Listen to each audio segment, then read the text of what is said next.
Hello there, and welcome to Skyrim. We're gonna do some punchy wunchies and some questy westies. So last time, we got our fully equipped gear for ebony. We finally got the ability to craft ebony armor, and therefore I gave myself a whole bunch of it and enchanted it, so it's a lot better now. It's actually not all that much better because I actually haven't increased my enchanting skill a whole lot since I got the plate armor. But this is fine. Also, here is Eric.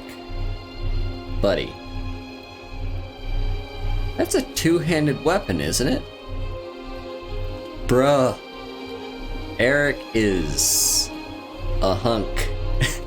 Holding a two-handed weapon with one hand. Jesus. Okay. We're about to go into this dungeon, Dead Man's Respite, to recover the lost verse of the Poetic Edda. I think that's what it's called. But in doing so to get here, I found the most beautiful part of all of Skyrim. Call me out here for calling every single bit of Skyrim beautiful, but I'm just saying, like, I gave it some thought. Right? So, like, usually if you ask me, Hart, where would you like to live in Skyrim? I would give you three answers. I would say, number one, the Dawnstar house, which is right around here. Like, up there, kind of on the edge of the tundra. You're kind of in the, nice highlands, but it's not too cold. It's just a little chilly. It does snow, but you're also, just tundra. And I would say Rorikstead, which is, a bit more highlandsy. It's a little bit more like plains and hills than it is tundra, but it's still like, and it's kind of close to like what are these? Not the Jarrell Mountains. I can't remember the name of this mountain range, but yeah, it's like right close to the Reach. It's, it's a nice place to live. Those would be like my two main answers, but I've discovered location number 3 right here in this kind of valley, I guess? Yeah, it's like valley. Right, yeah, Crabber's Shanty would be the ideal place to just live. I mean, just look at it. Anyway, enough talking, let's get back to questing. I'm gonna punch some stuff.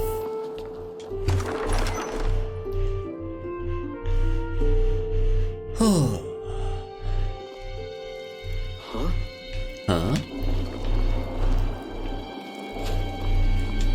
So, anyway, we found our ghost, our buddy Wuddy. He's gesturing at us. I think he just flipped us off. Okay, we could take this claw, or, hear me out. Yeah, stone flesh. Also, hang on. The Shield of Ysgramor is favorited. No. Now we're gonna make it the Ebony Shield. Alright.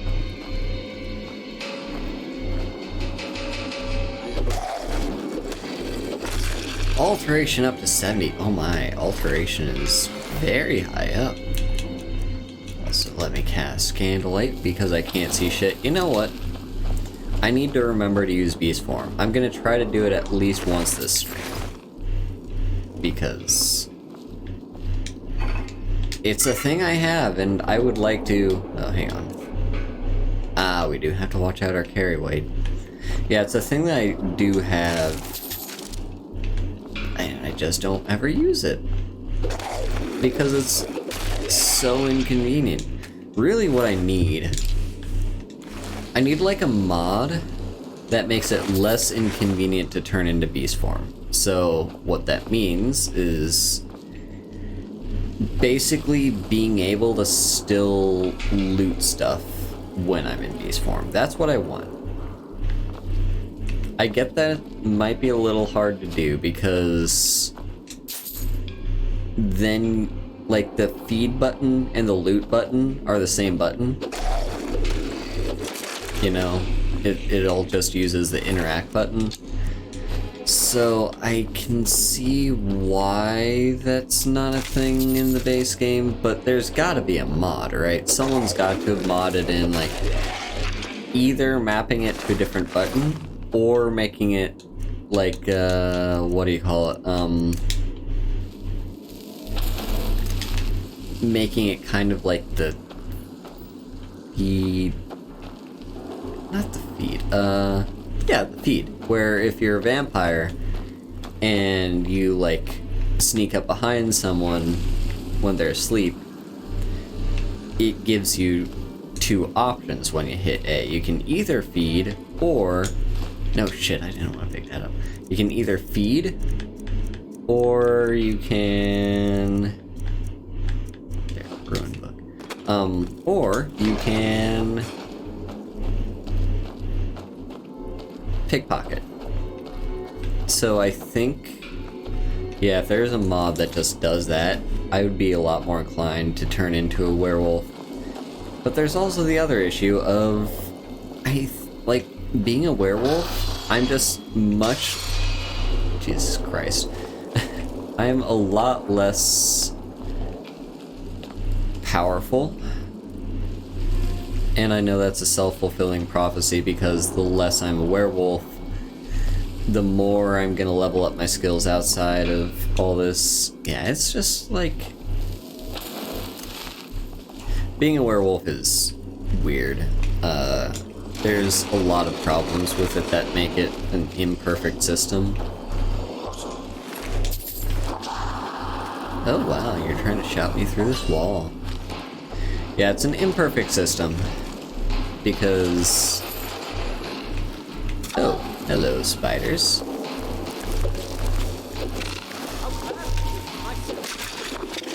Like, werewolf scaling is the exact same no matter what point in the game you are.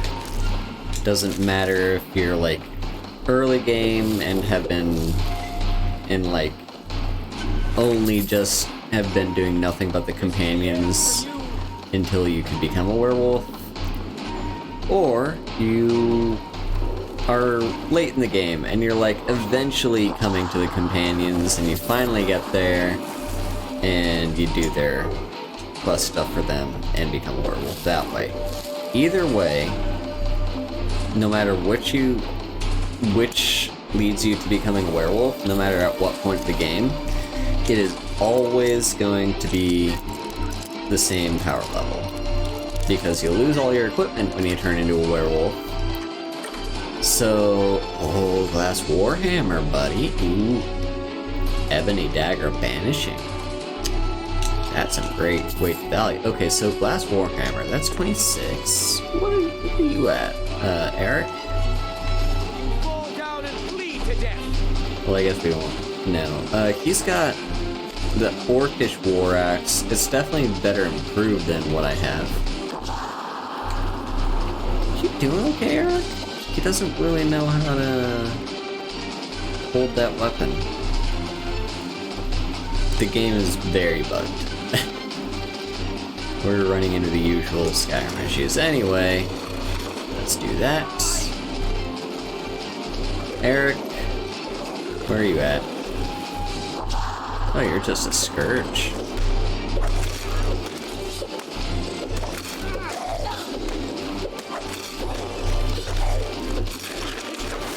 Yeah, I don't know. We'll see. I'll try to do werewolf stuff more. Probably next time we go to a location that is mostly humans. Then maybe what I'll do is I'll just kind of clear out the entire dungeon as the werewolf. And then... yeah, I'll clear the dungeon as a werewolf. And then I'll go back through the entire way and loot. It's kind of inefficient, but... I mean, we have to make sacrifices if we want to be werewolf. I don't know. Anyway. Over here, we've got more stuff and things. Coin purse. In the buying game. Ooh, speech increase. Almost level 50 speech. Wonder if any of my ancestors ever walked these halls. Who knows, Eric? Who knows? We've already looted all of you. Yes, yes. Okay, cool. Yeah, I mean, whatever he has isn't going to be better than a glass warhammer, so I don't think it's worth going back for it. Vigorous healing, nice.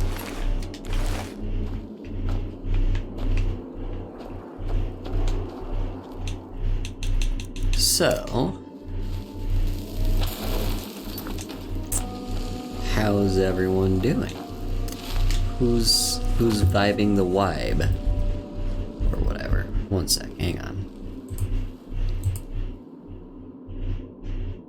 Vibing the vibe.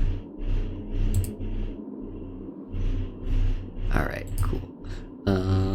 Minimize. Back to the game. Also drink, because thirsty.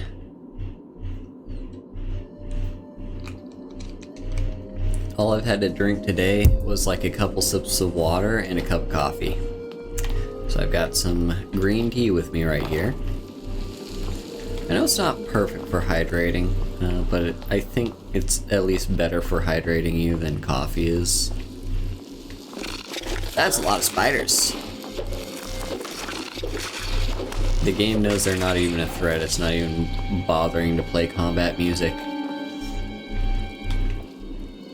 Okay, that's not filled. Right, so, yeah, fun fact. Today, like, when I woke up, I was very much on the verge of not even streaming. Because this entire weekend has been...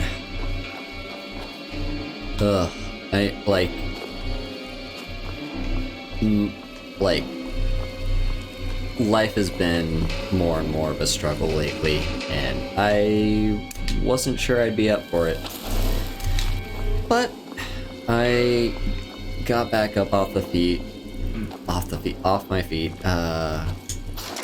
was able to finally push myself out of bed, and luckily I have some very kind and lovely people in my life to help me get off my feet when I'm down, and so yeah, thanks to that, I was able to get myself pulled back together and into the mood for streaming.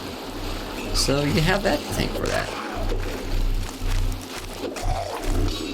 We got some...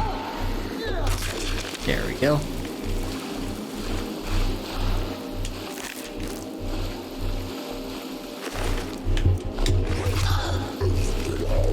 Oh, would you look at you? I know I shouldn't be using Frost Breath against undead because they're resistant, but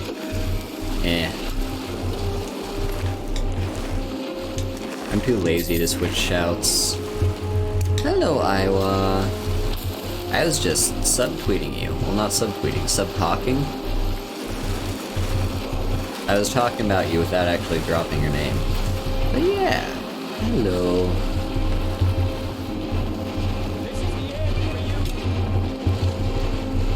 This is the end for you.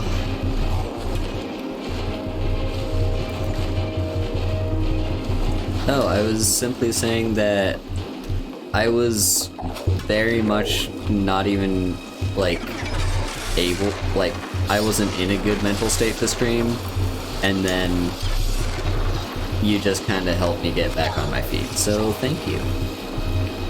I really appreciate you. Okay, so we got you right here. Right here. Let me punch you. He's dead. Okay, Eric, you good? Fuck. I forgot A's not the jump button. I was playing Destiny last night, Destiny 2, and that game has A as the jump button. Seems to be about death. Burial items, crypts, funeral shrouds. It's a bit depressing. True. Well, you do a good job of that.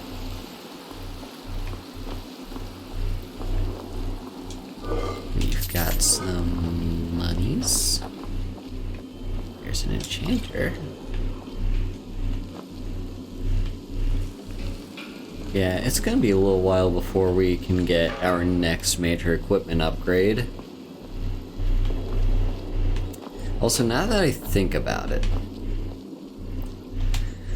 I was thinking in terms of crafting, I would just kind of hold off on ever getting the Arcane Blacksmith perk because it's a, don't get me wrong, it's a useful perk, but towards the late game, it's not like, well, no, like, it's a useful perk, but it feels like there are better things to spend your perks on. And that is true, there are better things to spend your perks on. However, for the sake of min-maxing, I think we need to spend that perk. And here's why. So the best armor in the game, in terms of armor rating, is Daedric armor. And that unlocks at level 90. So at level 90, we're gonna get Daedric armor, and I'm gonna craft that and enchant it and be super badass with like the best equipment in the entire game. However, I won't be able to improve it as good as possible because I'll still have another 10 levels of smithing to go. And then once I hit smithing level 100, then I'll be able to improve my equipment as good as physically possible. So I kind of am like, yeah, if I'm going to do, if I'm gonna min-max, which I absolutely will, hang on, where's that greater soul gem? Drop that, it's not filled. Yeah, if I'm gonna min-max, which I absolutely want to do,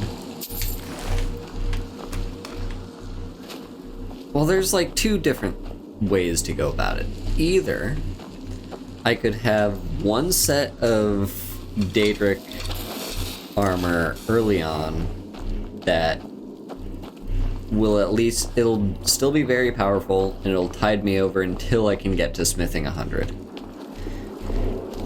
Because the other thing is, on top of smithing 100, I also need enchanting to be 100, because once enchanting is 100, and right now enchanting is falling a little bit behind smithing, because I've been grinding smithing and not enchanting.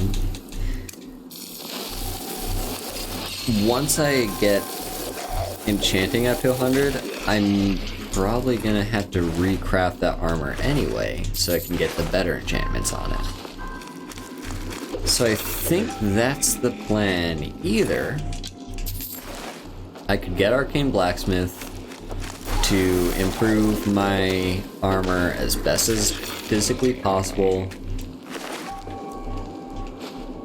or Eric, where are you?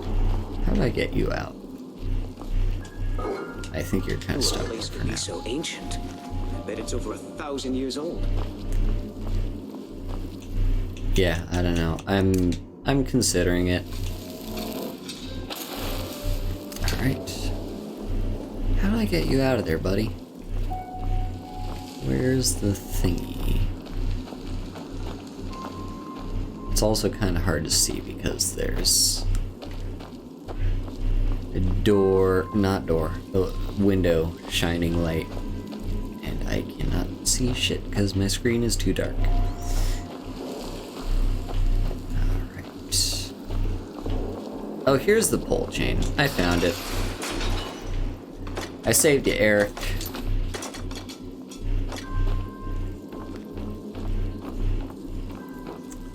And now we head down. There's the Draugr.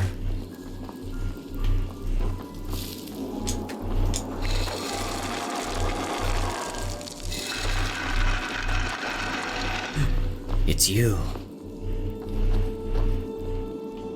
Generic Nord face buddy. Well, Svaknir. And here's King Olaf's verse. Ah, there's some pages blacked out. I see. No, take that. Take that shit. Well, I mean, we've got it. We've got King Olaf's verse. But we're not done yet, are we? There's more for us to do yet. I need to get out. That'd be up here. This way. Oh wait, no, not that way. This way.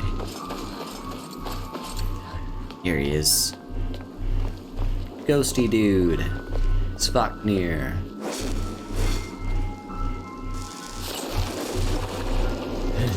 Here it is. Okay, so which claw was it? It was the ruby claw, right?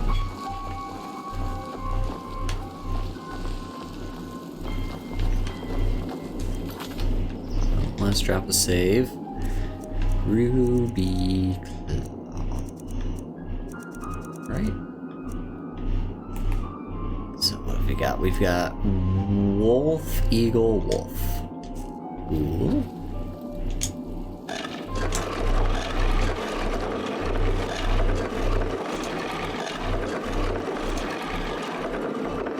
Alright, come on.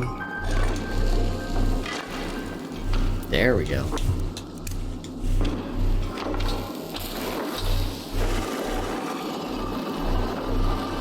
Also, Eric has finally figured out how to hold the battle axe.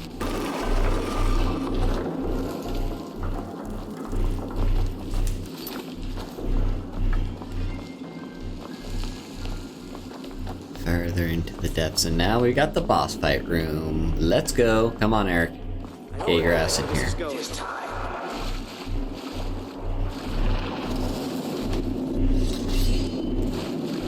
Wait. No! Fuck. Oh well. This is fine. We can do this on our own, most likely. I don't think this will be a problem. Because like half these guys, I can just take out in a few easy hits. Yep. I'm just gonna take out the ones before they even stand up. There's... Oh, Eric has finally made his way on the other side of the gate. Hang on. Let's get more candlelight.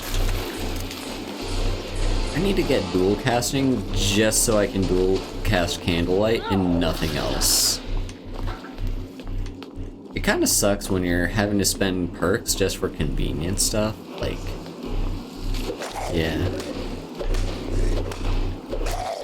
I know there's a mod that makes candlelight last longer, and I'm very on the fence about whether or not I should get the mod. Because on one hand, it's very convenient to not have to cast candlelight more often.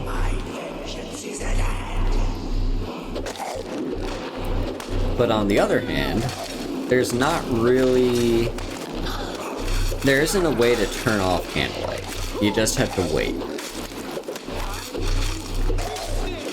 And I think I would rather... Like, there are some instances where I don't want candlelight on all the time.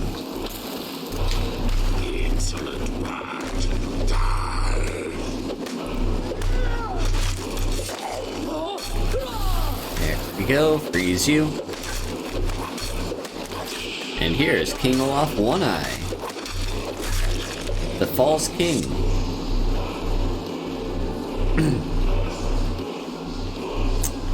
And away Smoknir goes. Do you have anything more to say to me?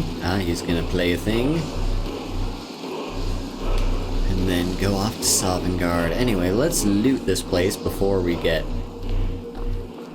further in. Okay, extreme healing. Lesser Soul Gem 80. I can't remember if that's filled or not. It might be. Yes, 80 is a filled Lesser Soul Gem. That's perfect. Because the more filled Soul Gems I get, the more enchanting I can do. What's the best enchantment, by the way? Because I've always thought it was value-based. If you're trying to get enchanting up as fast as possible, you want to enchant with the enchantment that's the highest possible value. But I don't know if that's really necessarily the best thing. It might be. I'm just not 100% positive. Because I really do want to min-max. I want to get enchanting up as high as possible. Because I know, like last time, Sabrina pointed out that... Or was it Sabrina? Or, no, it might have been Raylene, actually. Who pointed out that the best way to increase your smithing is with dwarven bows. And I don't know why, it just is. It might... No, don't take the fucking sword, it's a terrible sword. I don't know exactly why that's the case, but it is. And yeah, it's possible that it's... Yeah, I'm not entirely sure if it's the best way to increase based on the amount of resources that you're spending, or if it's the best way to increase, like, overall. Like, it's the single piece of crafting material that will give you the most smithing. I'm just not sure. Either way, though, dwarven bows are the way to go. Speaking of, it's been quite some time since we've been into a dwarven ruin, hasn't it? We haven't been in one of those in a long ass time. I guess there aren't really that many in this part of the world, though, are there? Aren't they like more to like the south and the east and west, maybe? I could be wrong.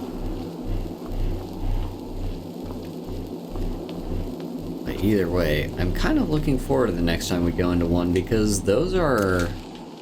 So, they're always very long. Very long dungeons. And fighting a lot of very tough enemies. So, yeah, it's hard to say if it'll really pay off all that much. But that said, ooh.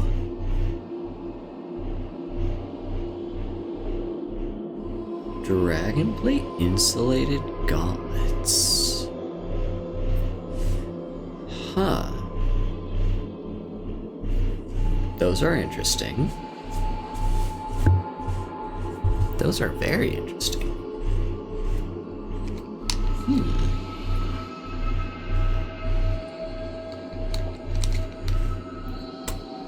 I'm not sure what I want to do with those, because I might... Like, I don't think they're as good as Daedric. Unless Anniversary Edition changes things and adds in some Dragonbone armor that's, like, way better than Daedric. I still think Daedric is going to be our best bet. Hello, Rose. It's good to see you here, friend. I wonder what the ancient lords used this place for. Thank you for the hydrate and stretch.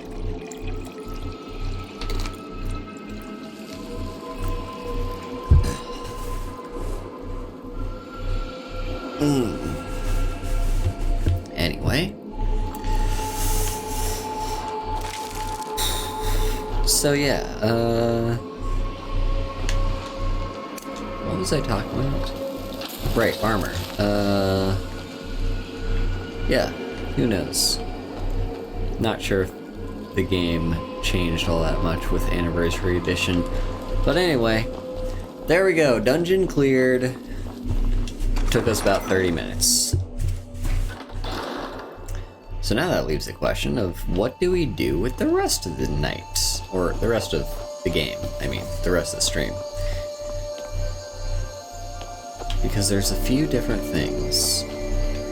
So I think, like, the entire reason we came out here to Solitude in the first place was because we wanted to do... Oh, hello. Ah, you're a skeever. What you doing, buddy? Ring, ring, hello. No, let's follow this road. I'm not actually sure where this road goes.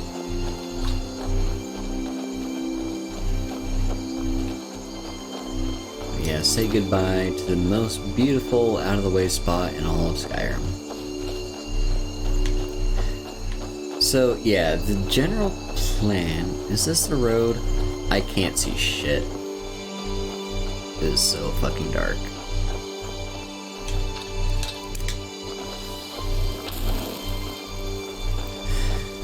Yeah, so...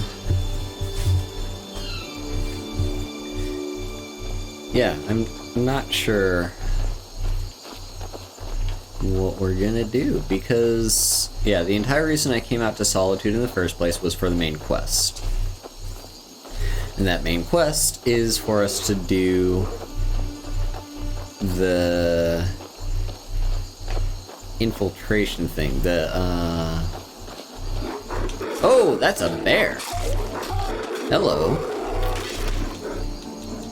Yeah, can I cast Stone Flesh before Eric kills you? I can. Alright.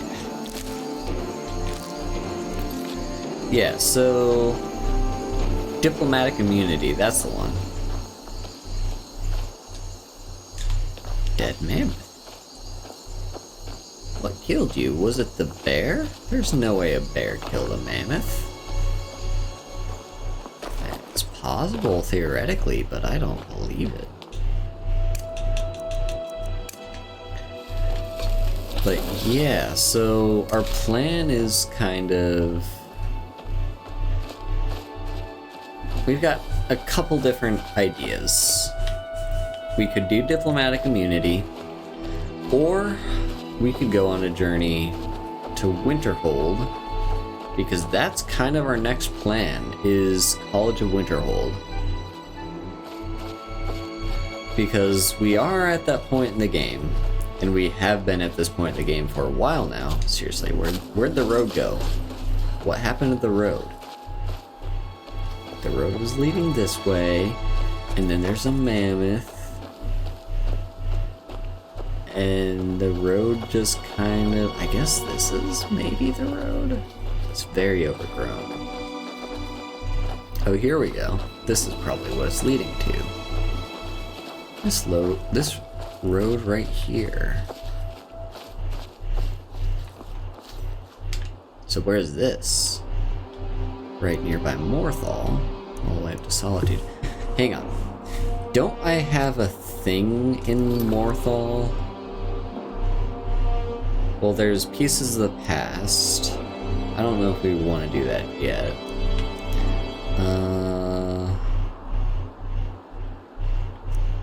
Altar Amulet.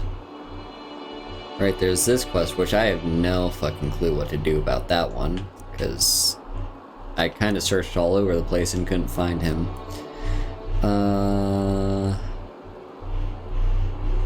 What? Interesting. Interception. That's all the way over there. That's the one that we're kind of here for in the first place. That's all the way down there. That one's kind of in there. And of course we got Boethia. That's the Thieves Guild. That is that thing. Where's the Skeever? Right, it's all the way up in Dawnstar. And then we got those. What have we got here then? So we've got a couple quests in that area. We still need to ask Aldous. I think we'll do that. We could also start the Civil War. That's also a possibility, because when we do the Civil War, I'm gonna join the Imperials. But I don't think we want to do that just yet. This is the one. Song of the Alchemists. We've got some sources of power. There's some meat I need to deliver up north. There's the dog outside Falkreath. Stormcloaks, companions. Thing in Windhelm.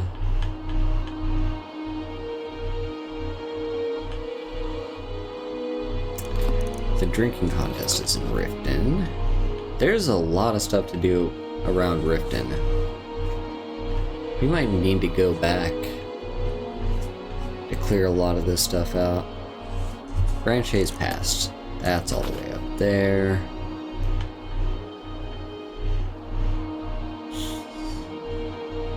Draven's Bow, we know where that is. That's in the down, like the sewers beneath Riften. Kesh, that's actually kind of close by. You could maybe do that one. So that's something to think about. Shrine of Azura, Aventus, Arkanthans, and what's that last one? Imperial Legion. Okay, so yeah, Song of the Alchemist is the main one, close by to where we are. So we're gonna go and do that real quick, just because we're kind of close by. We got some deer down here.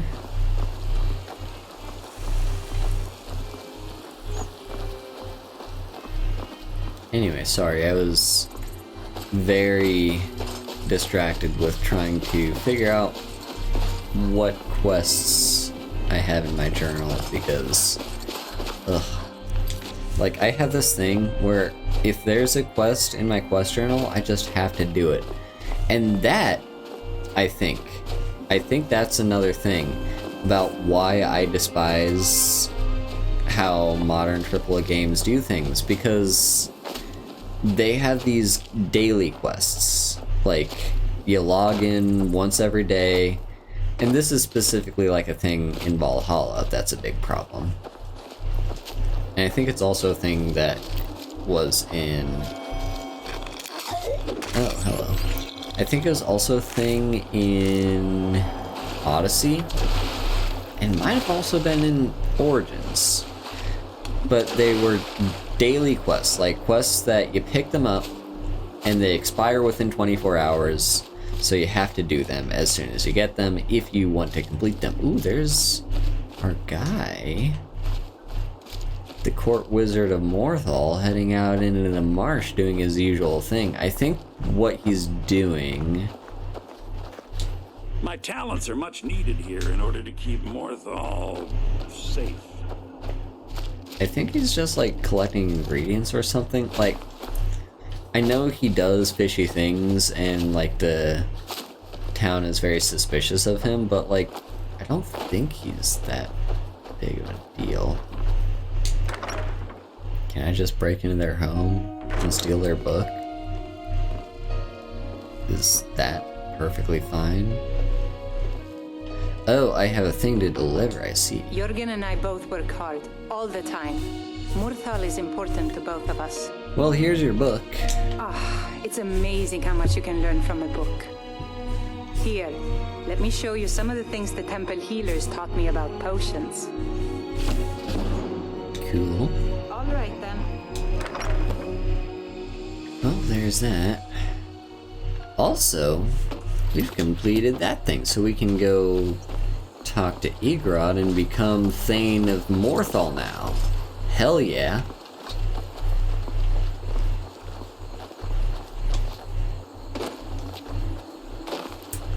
Yeah, so like those 24-hour quest things, like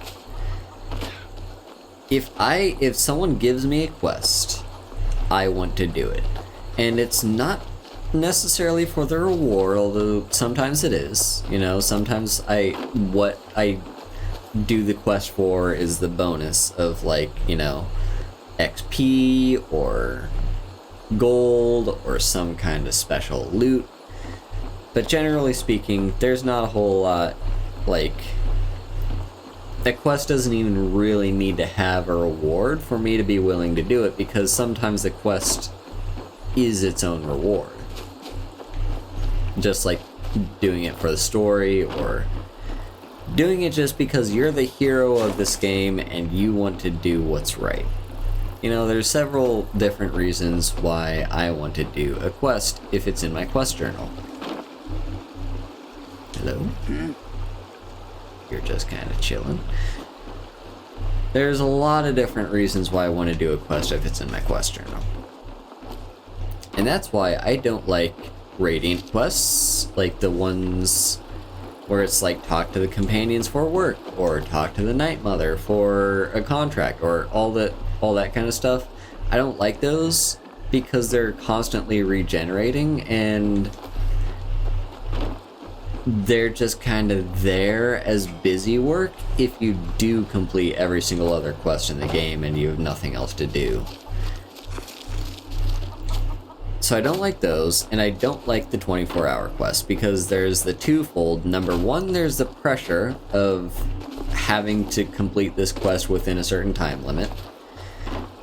And it's not just in-game time limit. I don't mind a quest with an in-game time limit, but if it uses real-world time, it's basically saying, you gotta log in tomorrow or you fail the quest. I'm like, no, fuck you. I'm gonna fail the quest in that case.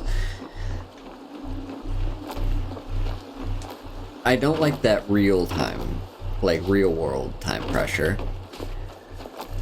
And just like the Radiant quests, those 24-hour quests will regenerate every single time you do them. And it's just a random shitty thing. It's not a specific, like, this character has this one instance of this one thing that they need taken care of and you have to do it for them. No. It's just like, it's the same exact thing over and over again, except it's a different person in a different location. Like, I hate those. I absolutely despise them because I want to clear out my quest journal, and those sorts of things are designed to be fluff to keep your quest journal full. Also, can I just say, why does ESO have a maximum limit of the number of quests that you can have active at one time? Why is that a thing? Because it feels like there's literally no reason for that to be a thing. In Skyrim, I can have all the quests I could ever possibly want. Like, they just sit in my journal, unfinished until I eventually do them.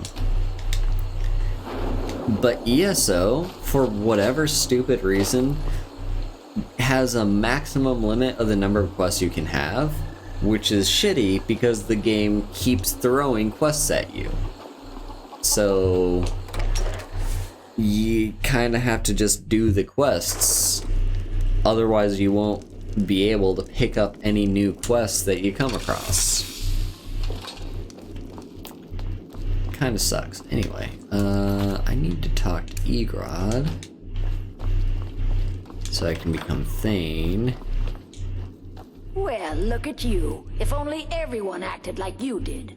I've helped all your people. Then by my right as Jarl, I name you Thane of Hjalmarch. Congratulations. I grant you this weapon from my armory to serve as your badge of office. I'll also notify my guards of your new title. Wouldn't want them to think you're part of the common rabble now. Okay, I thought this was Hjalmarch, but I was second guessing myself. Because yeah, there's Hofengar, which is Solitude. Yeah, like I think the connection my brain had made was Hjalmarch sounds like marsh. Oh shit. Have I committed crimes here? I didn't think I did. Yeah, Hjalmarch sounds like marsh, and Morthal is in a marsh. I think that's like the way that I try to remember that, but I guess like yeah, part of me was just very much second guessing myself and thinking that was a mistake that I made at some point. So yeah, this is Hjalmarch. So what is that? So what are all the holds? Like Dawnstar, I think it's just Dawnstar. Falkreath is just Falkreath.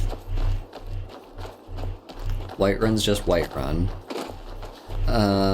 Riften is the Rift. Morthal is... Hang on, what? Where's this road leading? Morthal is... I guess we'll just kind of go out in the marsh. Yeah, Morthal is Hjalmarch. Solitude is Hofengar. Winterhold, I believe, is just Winterhold. Oh shit, that startled me. Also, why? What? Why am I suddenly over capacity?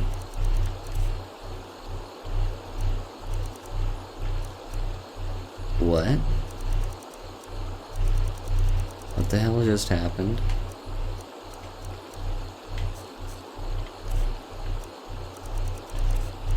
Something draining my... No. I'm equipped with... I'm equipped with that.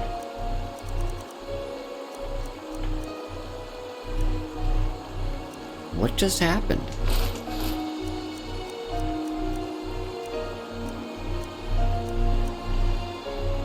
Oh! Wait, what?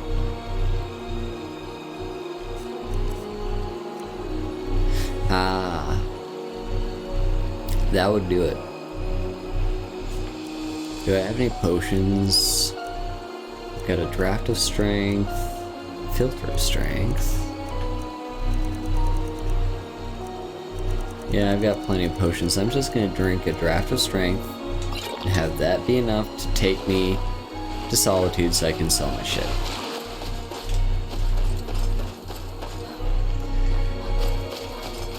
Okay, so yeah. Hjalmarch, Hofengar. Markarth is the Reach.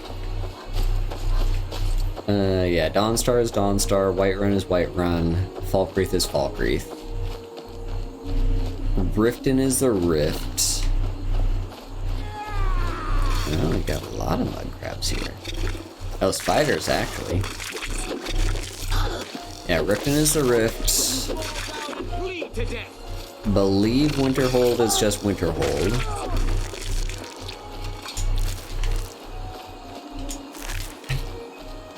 Can't remember what Windhelm is. Also, we got a standing stone. This is the apprentice stone, right?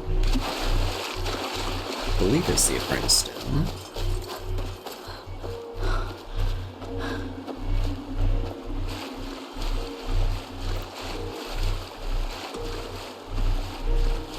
Yep, the Apprentice Stone. So also, fun fact, the Apprentice Stone, it's a weak... It's got a kind of weak effect where it makes you weak to magic. The benefit of the stone is it gives you 100% magic or regeneration. So, like, downside is you don't want to fight anyone that uses magic because you will just dissolve. But the upside is, if you do... Yeah, the upside is if you take the stone, then your magicka regenerates a whole lot faster, which is very important if you're playing any kind of mage. Like, Looking to hire a boat? well, if you're playing a destruction mage, because there's a few different, like, the different kind of magic builds. The main one, other than destruction, that most people do is conjuration. And that one you don't really need magic or regen for. That one you kind of want to take the Atronach Stone because that absorbs magicka, and it gives you a bonus to magicka, like a bonus 50 points, I think, of magicka. Which, if you're casting expensive spells, you're going to want that, and you don't really care about the slow refresh because you're casting spells that are going to last a while. So, yeah, Conjuration Mage would probably take the Atronach Stone. Then there's the Illusion Mage, and Illusion Mages are like... They're kind of... I'd say they're kind of on the border, because if you're playing it right, you're not going to get attacked, because you're going to keep confusing your opponents by casting spells that make them aggro onto each other or calm them down or whatever, or you're just going to be casting like invisibility spells so you don't get detected by them. So the Illusion Mage is very powerful.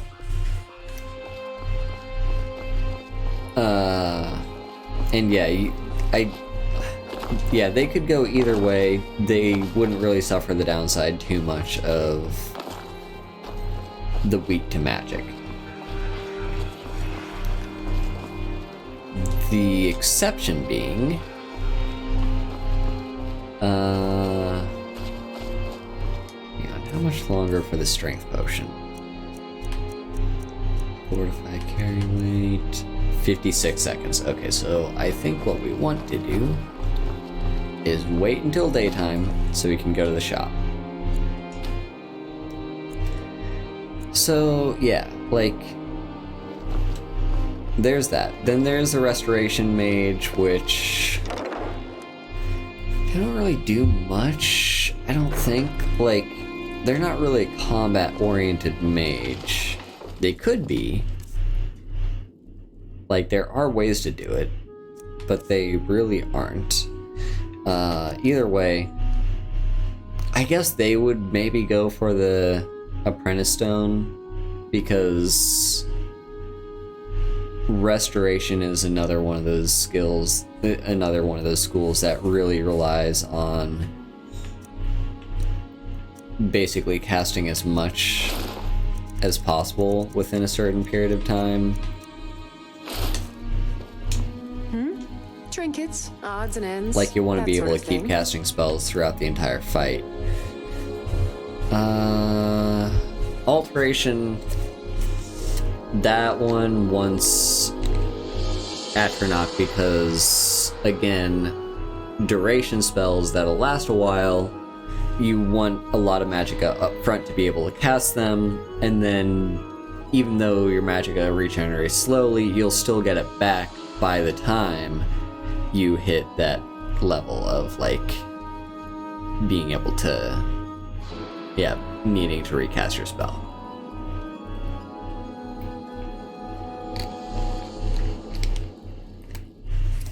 But I'd say generally speaking, I don't know if too many people think to take the Apprentice Stone because it makes you very, very weak. So, hang on. What do I want to sell to you? Sell the gauntlets. And... like, frankly, we're not ready to do selling Come yet, back to though, bits and is the pieces thing. anytime. So, I'm gonna do enchanting first, and then selling. So, yeah, we got the... But yeah, if I were to do a destruction build, I would absolutely choose the Apprentice Stone. Because destruction wants to cast as many spells as possible within a period of time, and they want to be doing it constantly throughout the entire duration of the fight. Ideally, they don't want to run out of magicka, because their spells are so weak and don't really scale into the late game, so a destruction mage is going to want to maximize, like, DPS. And that means, yeah, you don't want to run out of magicka, because even if you have fast regen, you're still going to be kind of slow on the recovery once you run out of magicka. You're going to have those moments in the middle of the fight. I don't like to disenchant the main, like, badges of office. Again, we can't simply cancel an appointment with a Jarl. He serves in my capital city. Well, let's do this, I guess. He uses all of Hafengar's resources. Perfect.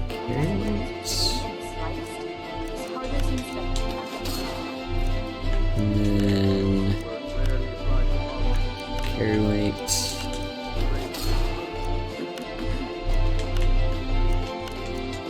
Carry weight. Now, just out of curiosity, I don't think me enchanting this makes it not stolen.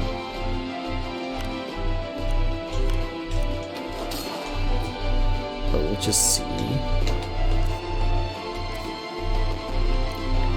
There's a gold diamond necklace. Yes, that is still stolen, unfortunately. It's so So we're gonna you need wish the to Thieves master the Guild to arcane sell arts. that at some point. I will, however, sell you this gold necklace and these rings. Alright, is there anything around here? No. Take care of yourself and always remember, the world is ripe with people looking to spill your blood.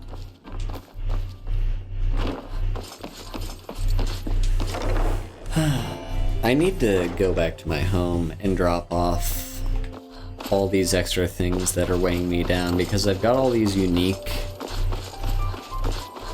like, armor and weapons that I'm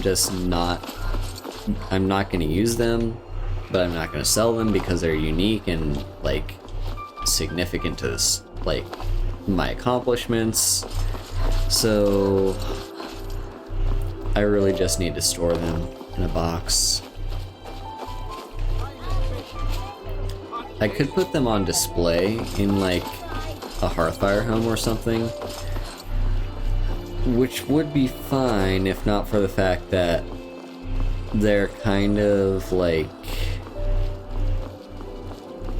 I've got weapons forgiven and armor forgotten. Hang on, can I smith any jewelry?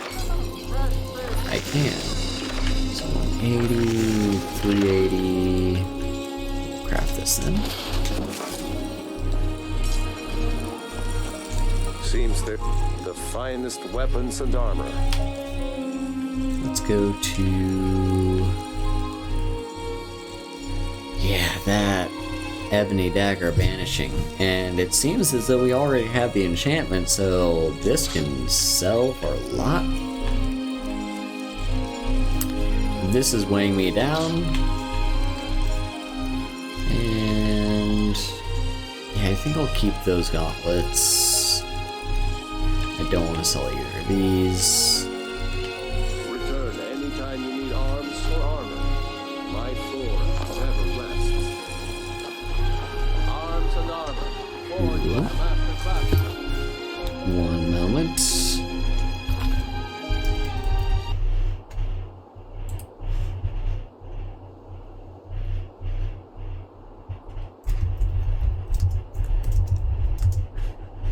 Ba ba ba ba ba.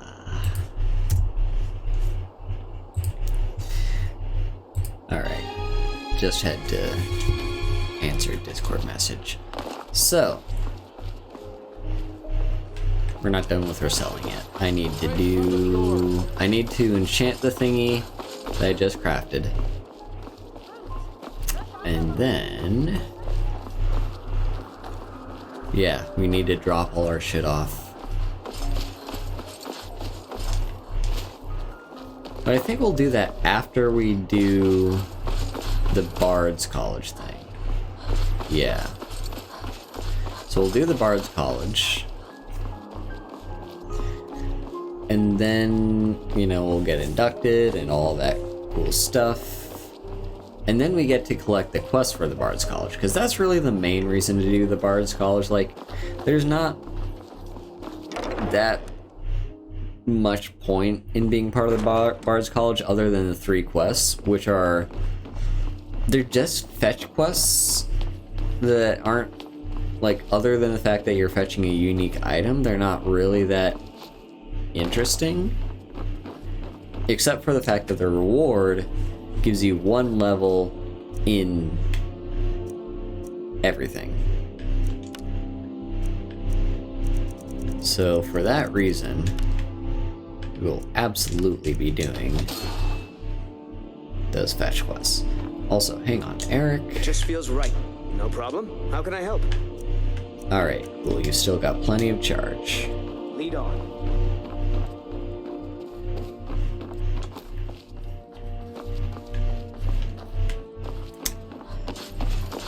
So, yeah. Cool stuff. Cool stuff. Stuff in the fools. In the pools and the duels.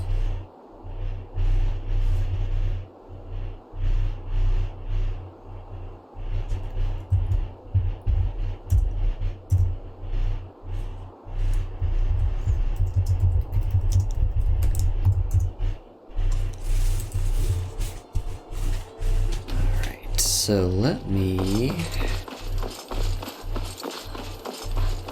I need to sell the necklace. And maybe there will be other stuff I can sell too. I've definitely collected a ton of gems. So maybe I can sell some of those.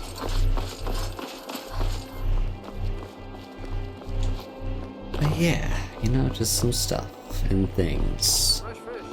Fresh fish. Fresh fish.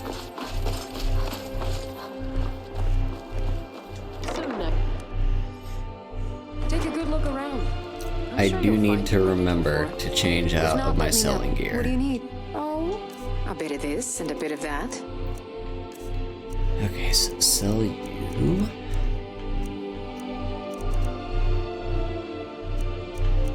I want to sell you just that, I guess. I don't have any apparel, I don't think. Or weapons, I mean.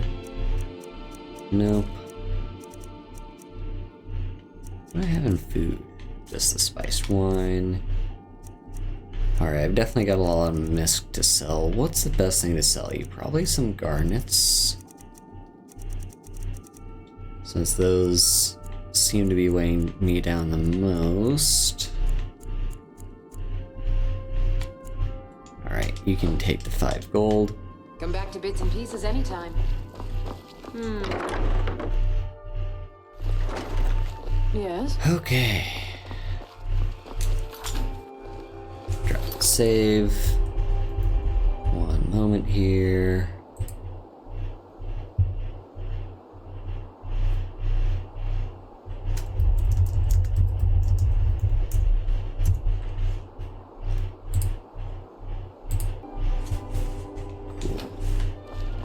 Why are people messaging while I stream? You should see that I'm streaming. Am I obligated to respond to those messages while I'm live? No. But it's just like, it's just a thing, you know. If you see the red bubble, you just have to clear it. I have no idea how people live with over 1,000 notifications on Discord. I would literally go insane. Because how else would you know when people message you? I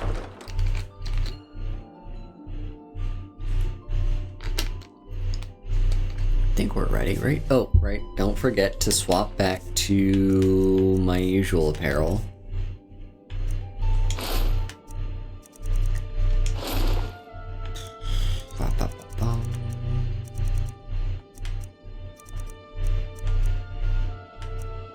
I think that's everything.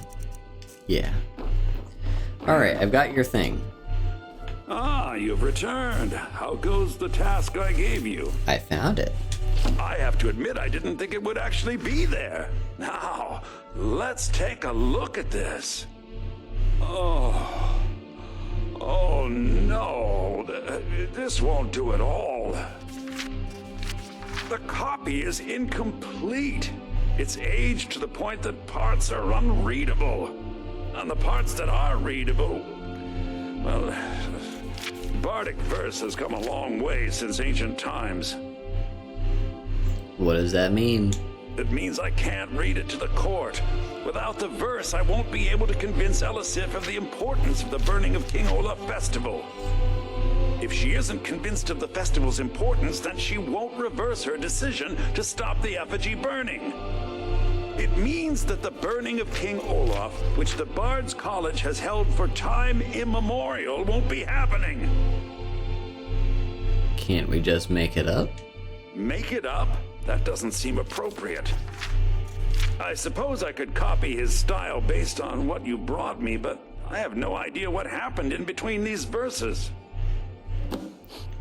We can use this. What's the first verse? Oh, Olaf, our subjugator, the one-eyed betrayer, death-dealing demon and dragon-killing king, your legend is lies, lurid, and false.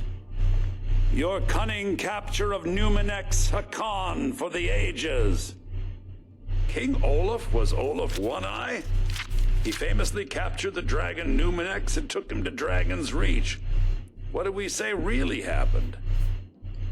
It's a little weird that he'd be confused that King Olaf is Olaf One-Eye, but I also can kind of see the point because in old times, like, a lot of people use just like the same exact name, so that kind of makes sense. And yeah,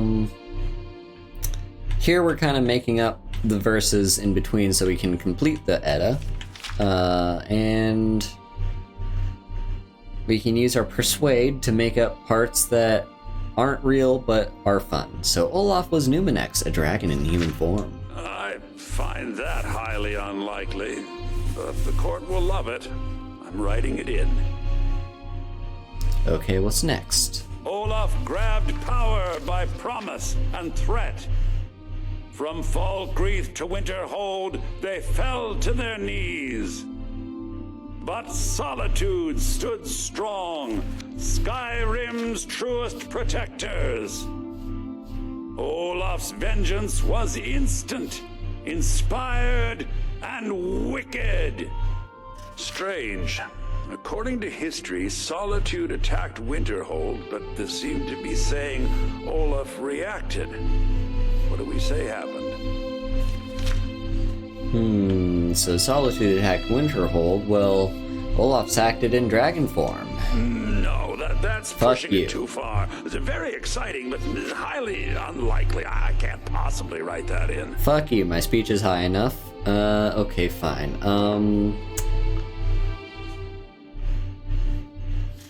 Let's say he ordered disguised troops to attack Solitude.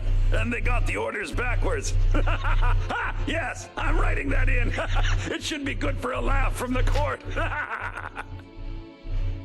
Is that it? It has a few final lines, but that's all we needed to add. I need to head to court immediately and present this. You should come. You know, I don't think I've ever asked him that last one, because usually I either pass the speech check or I fail the speech check, and then I choose, I guess, like the first option, the one that makes the most logical historical sense. I don't think I've ever picked the option that makes him laugh like that. Anyway, more messages.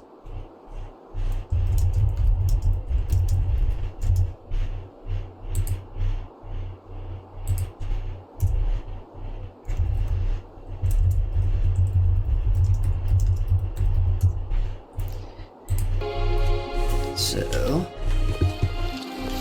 we've got our buddy Viarmo. We're gonna go with him to the Blue Palace to present this to the Jarl.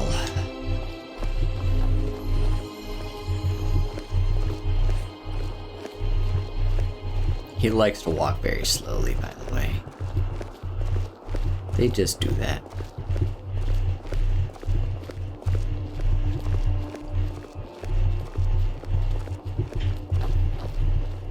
Buddy, please move. Could they just, like, make games where characters move at the same speed you do? Is that very hard? Come on, buddy. Just walk a little faster. Alright, let's go. Blue Palace time. Let's go.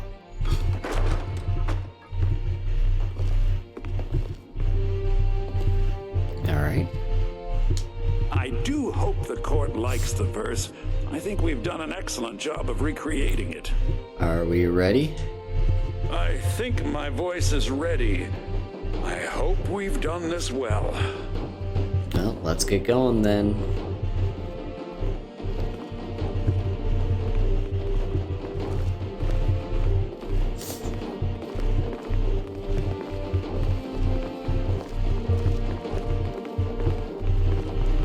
I can't remember, am I Thane of Solitude yet?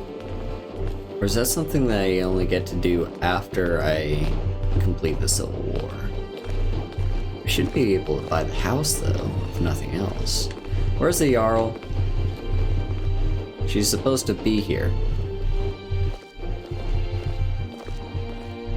I guess she was getting the court wizard.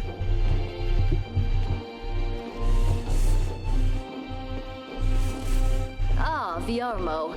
I assume you are here to petition for the reinstatement of the burning of King Olaf festival. I am, Jarl. I wish to present King Olaf's verse from the Poetic Edda, recovered this very day Yesterday. from the Bard's tomb.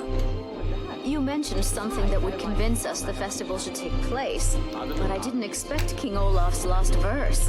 Please proceed.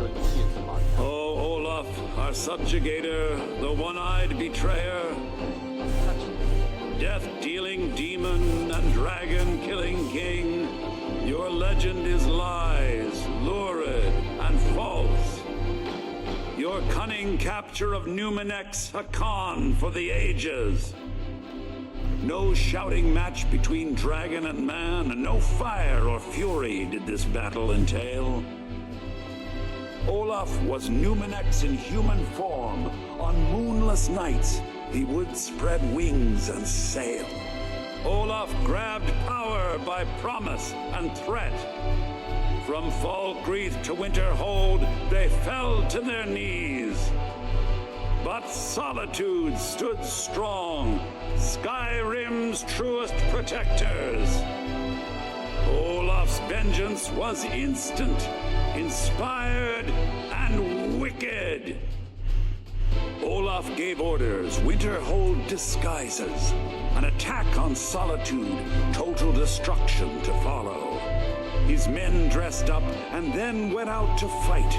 But they reversed Olaf's orders, much to Winterhold's sorrow. So ends the story of Olaf the liar, a thief, and a scoundrel. We of Solitude commit to the fire. In Solitude, bards train for their service. They also gather each year and burn a king who deserves it. You have proven your point, Viarmo.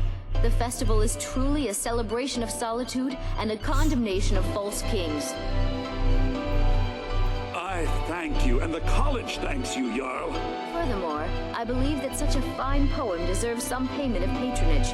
The college will be generously rewarded. Hell yeah. Thank you yet again. I will make sure our applicant, who was instrumental in recovering the poem, will be well rewarded. Unbelievable! You have done us a great service here. I can't begin to thank you enough. Hell yeah. Does that make me a bard? Soon. These things must be done properly. You will be inducted as part of the festival itself. Nice. I need you to go speak to Yorn. He was preparing the effigy of King Olaf. Tell him to finish the preparations. The festival is back I'm on! afraid he's had Hell yeah. By Alright. all accounts, waging war takes his every moment. As you know, Solitude's coffers are much depleted by the war efforts. Thane Eriker, you have a strong head for business. What do you suggest?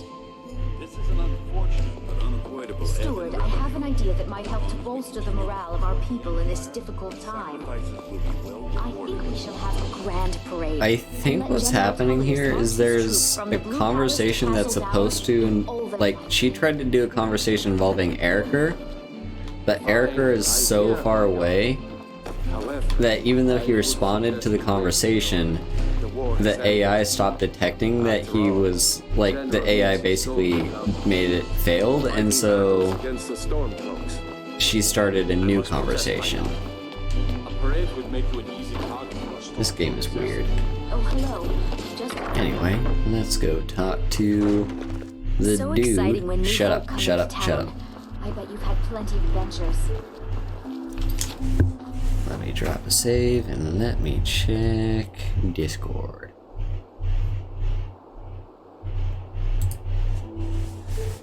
Okay. Ba-da-ba-da-bum.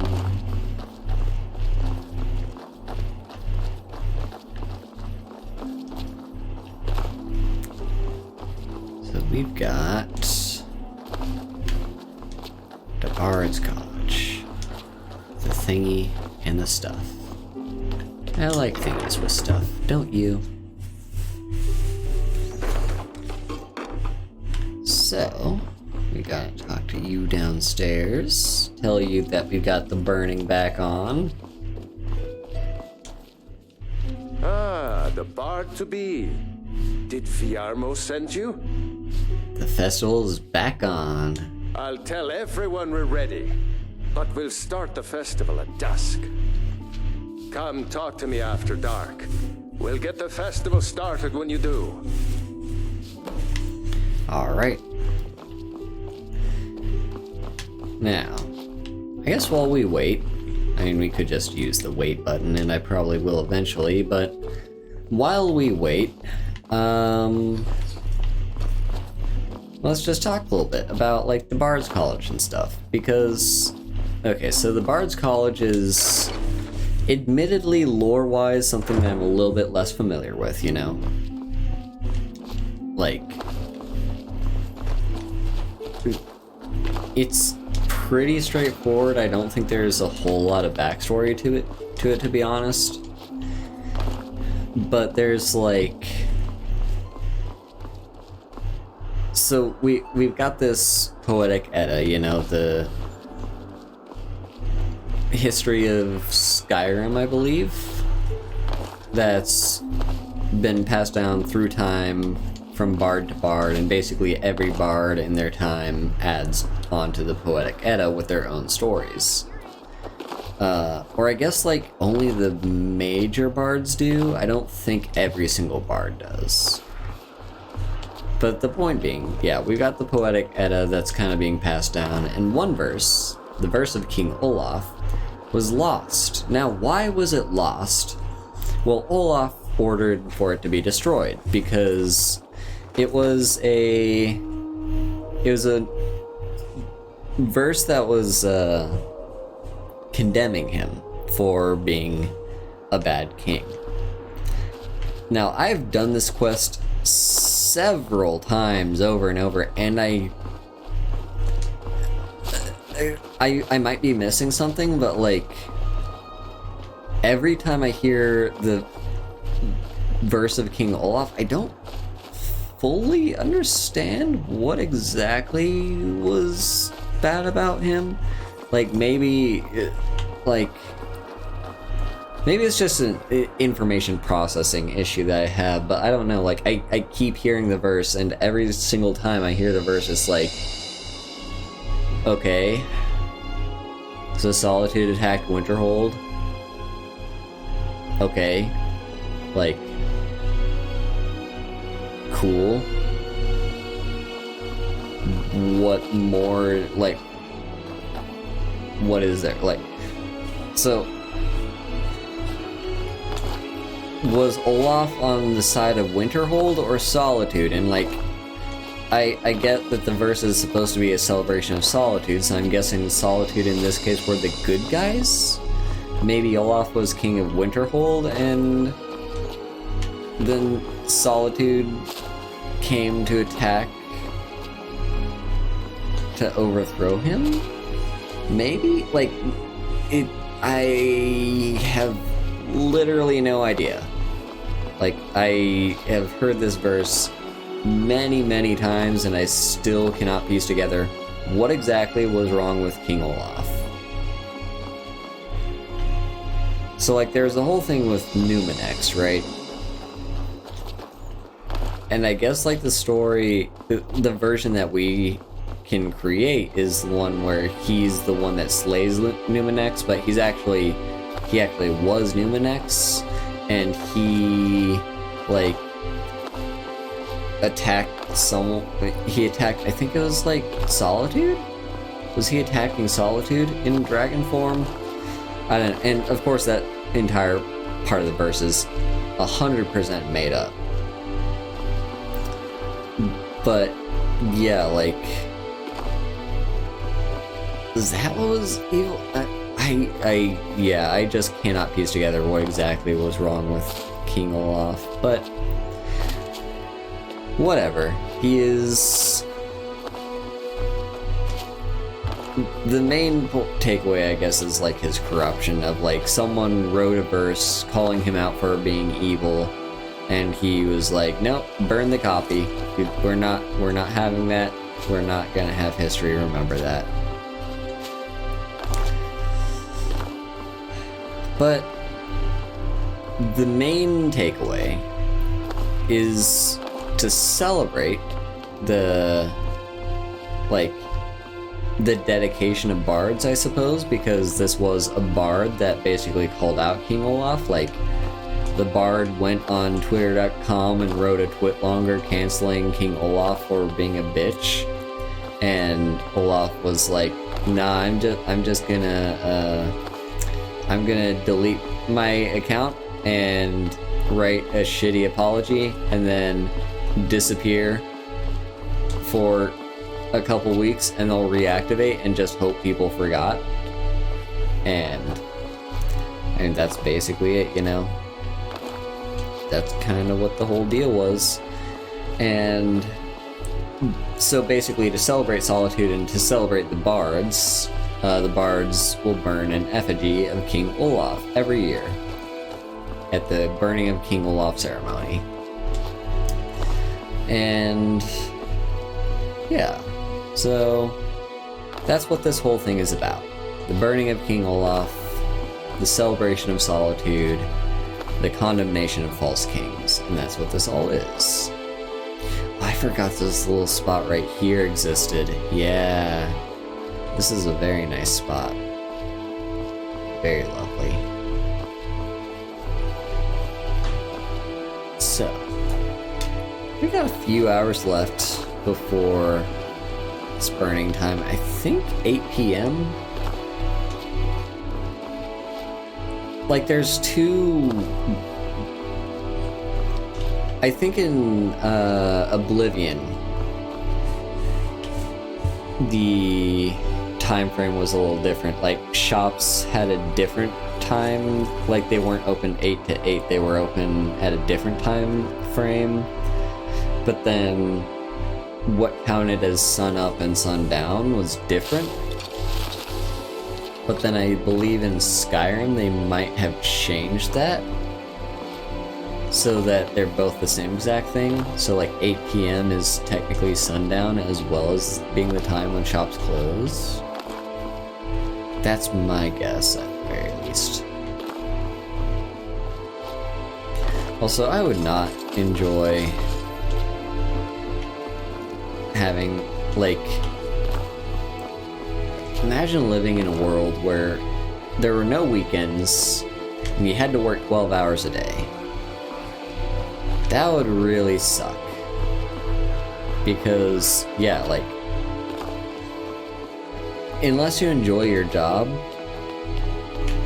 I mean, even if you do enjoy your job, you're still prone to get burnout, but, like, especially if you don't enjoy your job. So you're just a shopkeeper, you know? And a lot of these shops are personal businesses. Like, they're actually, like, this person made the conscious decision to open up this shop, and this is the shop that they own and run.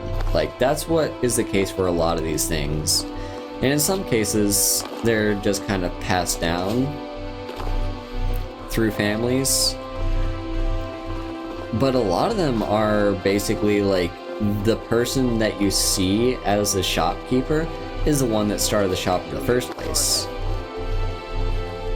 So I believe that's the case with like Angeline's Aromatics, is like Angeline was the one who started the place up, and she's a little bit older, you know. In fact, she's training, I believe, the next generation for running the shop. She's got an apprentice. But she was the one that started this place. I don't know if an alchemy shop existed before her. I don't know if this used to be a different establishment or whatever, but like, she's the one that started the place. And then we've got Radiant Raiment, who I'm fairly certain the two high elves that run this shop are the ones that founded it.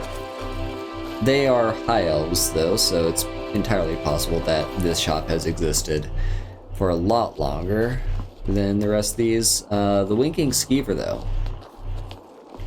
that's one, I can't remember if it was the barkeeper himself or maybe it was his father who founded this entire tavern.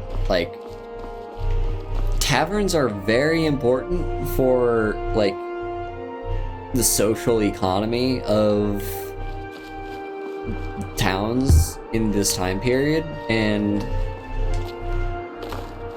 like, it's not a historical time period, but you know what I mean. Taverns are very important for basically any fantasy setting.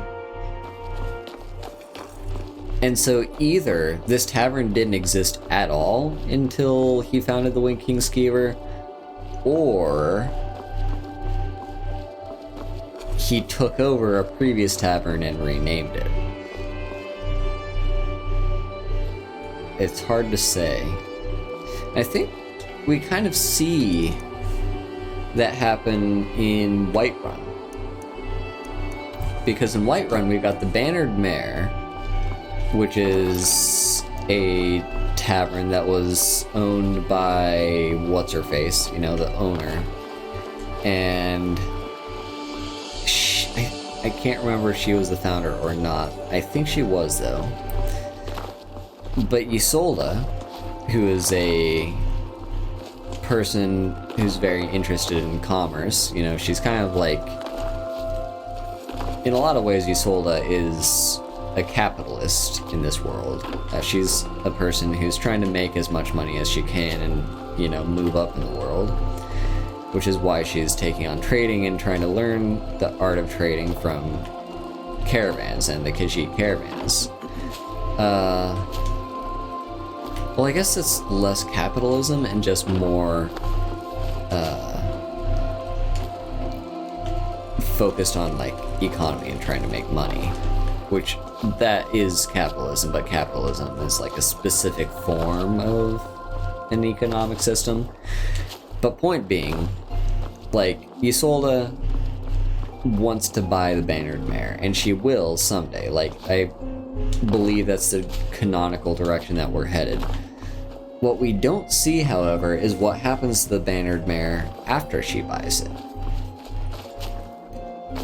Because we don't know if she changes the name, we don't know if she changes the type of establishment, we don't know anything. But I think that's like our one hint as to what exactly happens with the economy of a lot of these things. Because think of the real world, right? You know, we've got our shops and whatnot, and some of them are mom and pop shops that basically stay open for as long as the founder wants to, and then they eventually retire and the shop closes. Like, that is a thing that happens. It's sad when it happens, but it does happen.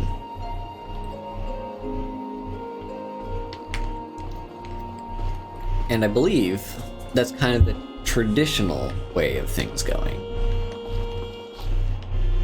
But then we also have like the bigger stuff, the big markets of like, you know, Target and Walmart and like McDonald's and all these big massive mega corporations that are like, they're not just one single store, they are a full-on business. They're a franchise, basically. They're a franchise. And those aren't just mom and pop shops that pop up in the middle of, that pop up when the person feels like making the investment of running the store, and then they close when the person retires or they go bankrupt or whatever happens. So like, we've got a lot of that. Like, we don't really have a target in this world. We do have some commercial establishments that are a little bit more... Yeah, we've got some commercial establishments that are a little bit more, like, long-term. Like, for instance, we've got the East Empire Trading Company. That's not just a single person's business. I believe it... So it's possible that it's modeled after like the East India Company or the like, I think the Dutch had a similar company. But yeah, like basically a privatized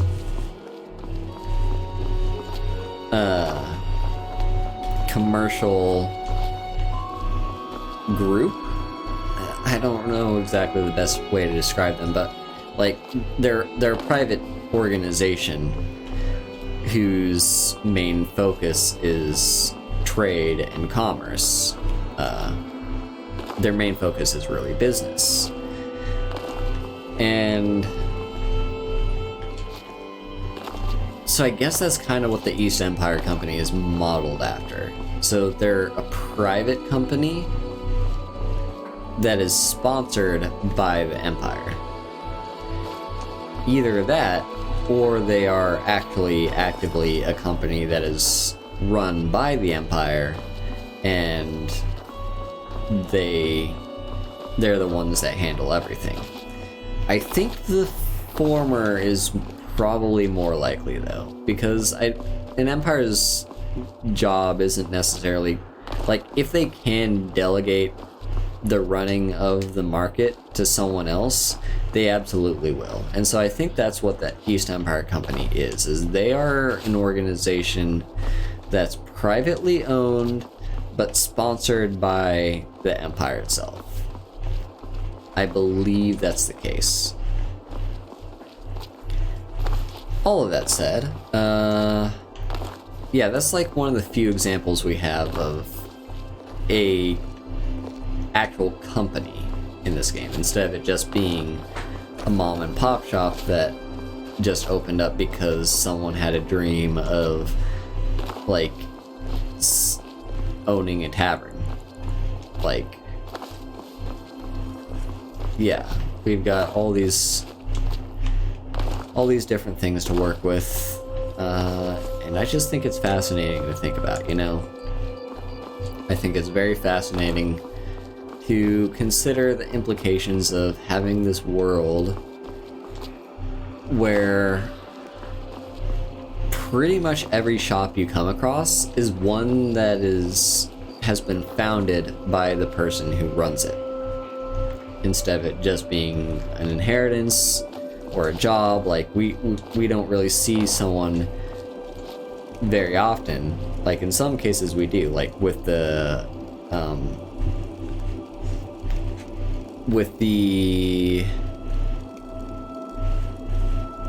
Blackbriar Meadery, and the Blackbriars take over Haunting Brew during the Thieves Guild questline, and they set up Haunting Brew Meadery over in Whiterun as the Blackbriar West. And so they have a person there be the manager who's not the actual owner. And that's kind of like a small example of that kind of commercial establishment, where someone who, like, it's a little bit different because I believe the owner is the person who formerly ran the... No, it's not. No, it's not. Because he goes to prison and that's how they take it. Okay, yeah. So, yeah. Like, that's kind of what the idea behind the Blackbriar Meadery is they are a franchise that's trying to expand and take over basically any competition that they have. You know, they're Amazon. Amazon sees another online store that kind of threatens their business, they're gonna try and monopolize them and absorb them into their one major mega corporation. And that's kind of what the Blackbriars are going for. So the Blackbriars take over the meadery and set up their own manager, who's not the owner. He is simply a person that is there for the job of being the manager of Blackbriar West, and chances are when he retires, they're just gonna replace him. You know, he doesn't close down the shop when he retires, or no one buys it from him. The Blackbriars will simply let him have his retirement, and they will replace him with a new manager. So those are kind of our three main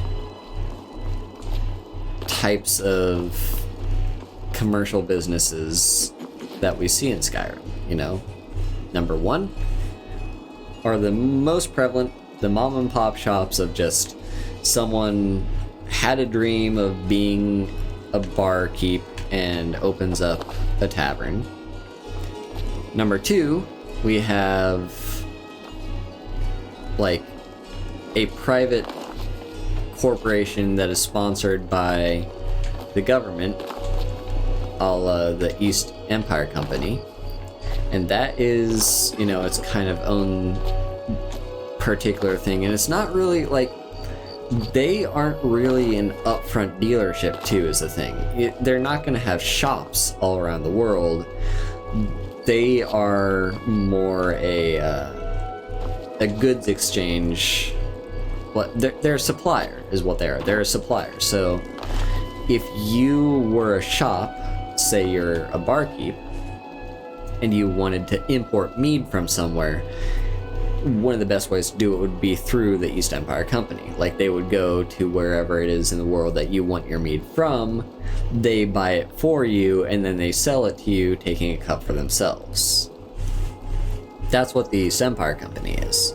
And then we have the Blackbriar Meadery, which is a monopoly trying to set up multiple businesses all across Skyrim to snuff out competition, and they install managers into each of their establishments to run the place.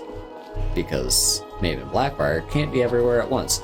In fact, hell, she doesn't even run Blackbriar Meadery in Riften. Like, she has her own manager there. So, yeah, like, she's the capitalist in this system of Skyrim. Anyway, enough talking and blabbing and talking about economy and all that stuff. We are gonna continue on with this quest. Let's have our burning. Ah, the bard to be. Did Viarmo send you? Yes, indeed. Great. Looks like you'll be one of us soon. We'll gather outside the college for the burning of King Olaf. And let's get this burning going. I'm just gonna follow him. He's gonna be very slow.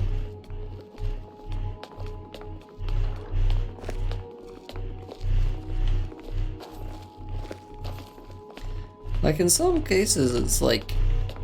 How are your students coming along? Hello? Passably. Aya is my star pupil. None of the others can hold a candle to her.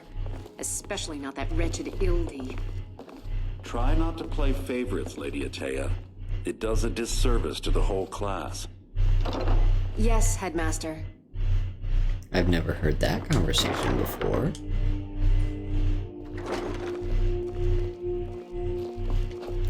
And here we are. We got the burning of King Olaf time. We got, you know, Might our... as well have some sweets. I made them for the festival after all. Oh, those all look very good. You did a great job, Ben. You should hear him sing. Meat pies! Get your Buy King one for Olaf! free, come back for more! Get your meat pies! And we've got Sorix making meat pies. And we also have where is she? The person who owns the spice King wine. Olaf's festival candy! That's you, Yvette-san. So, who's got the festival can? Oh, that's you again. Meat pies! Anyway, Buy one for free! let's come get to back the for main more. event. Get your meat pies! Welcome to Solitude, home of the arts here in Skyrim. Do your thing. Welcome, people of Solitude! We of the Bards College are pleased to be here to celebrate the burning of King Olaf. The festival would not have been possible without the dedication and hard work of our latest applicant. Very enthusiastic With the applause. lighting of the effigy, she becomes a full-fledged member of the Bards College. Please welcome our newest bard. Very enthusiastic. I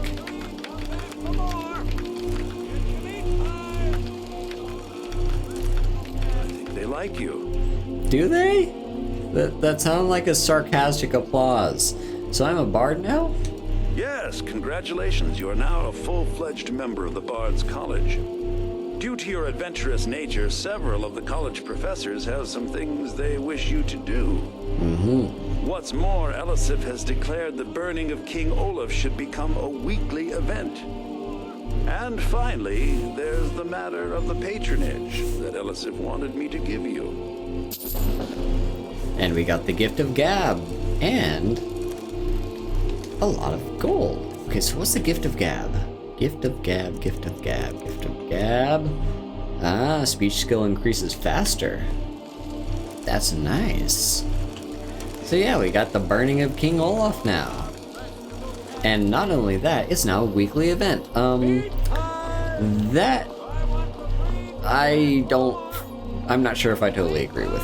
I get for gameplay purposes why they would do that, because like this is a special event, and so it'd be nice if like the player could experience these more regularly.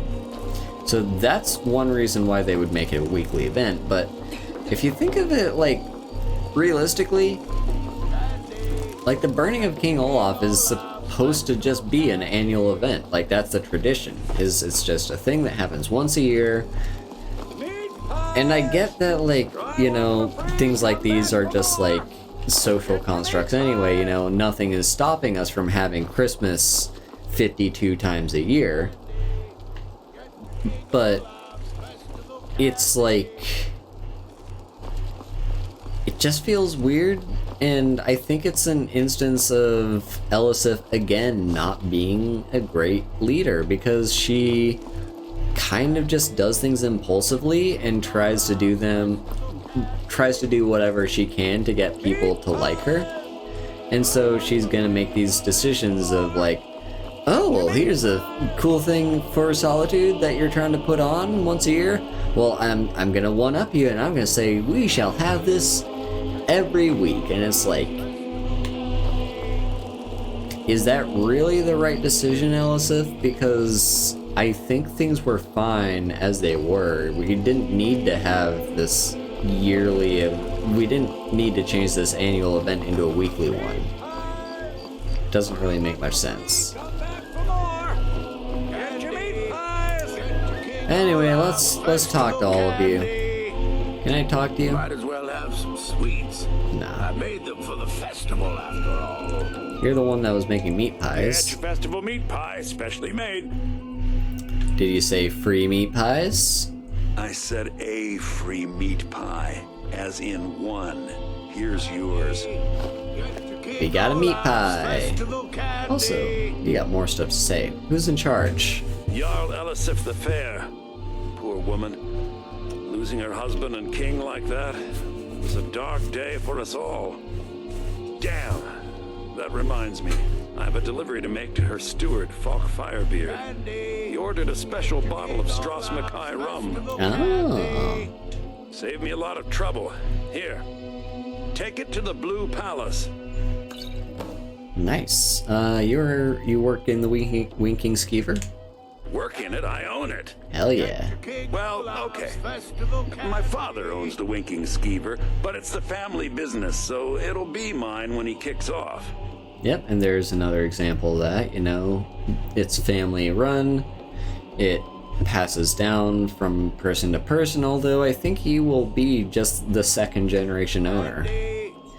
And you were at the execution, right? I showed up to watch, yeah. I don't know if they were right to execute him for what he did, but I'll tell you something.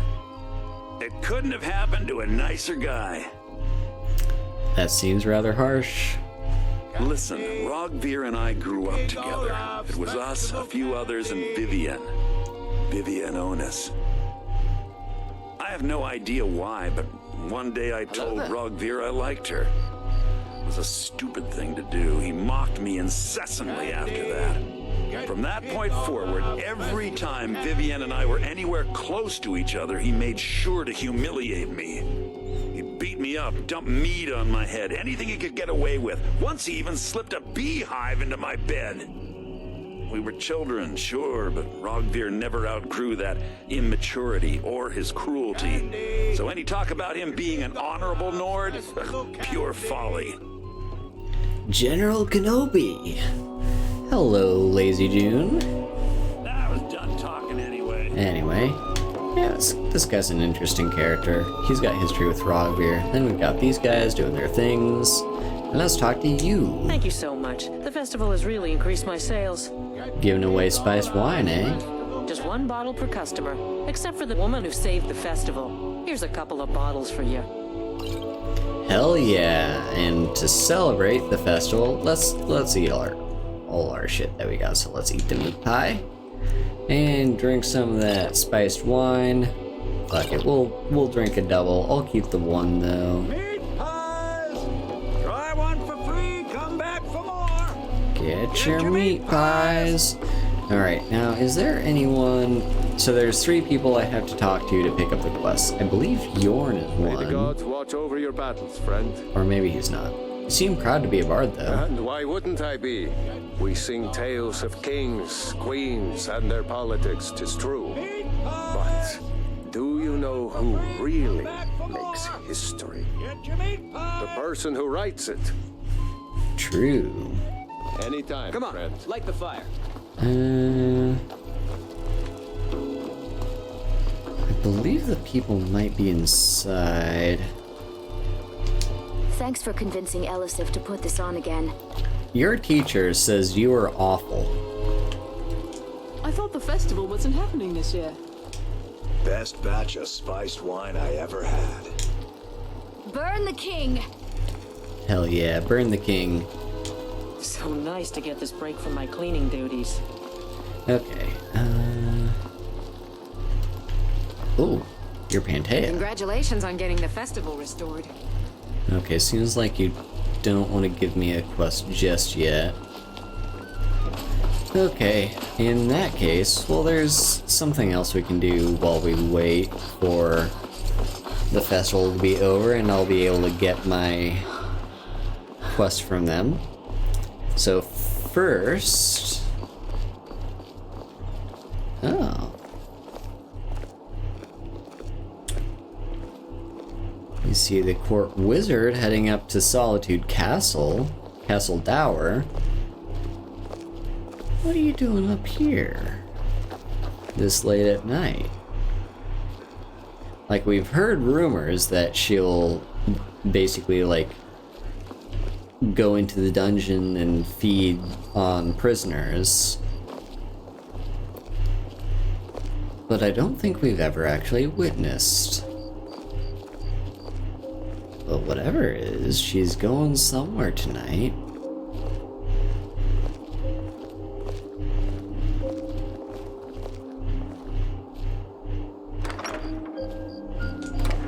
What is she up to? Let me in. There we go.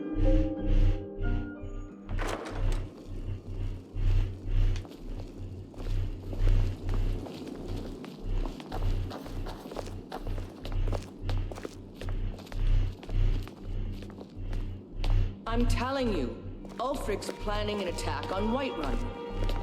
He'd be insane to try. He doesn't have the men. That's not what my scouts report say. She went into the dungeon.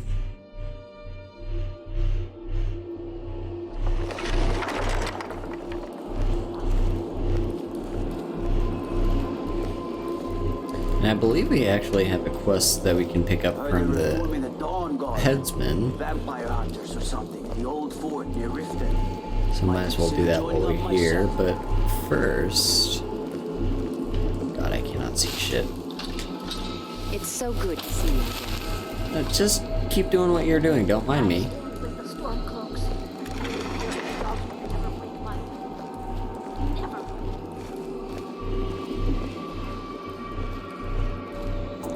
Well, this is sinister.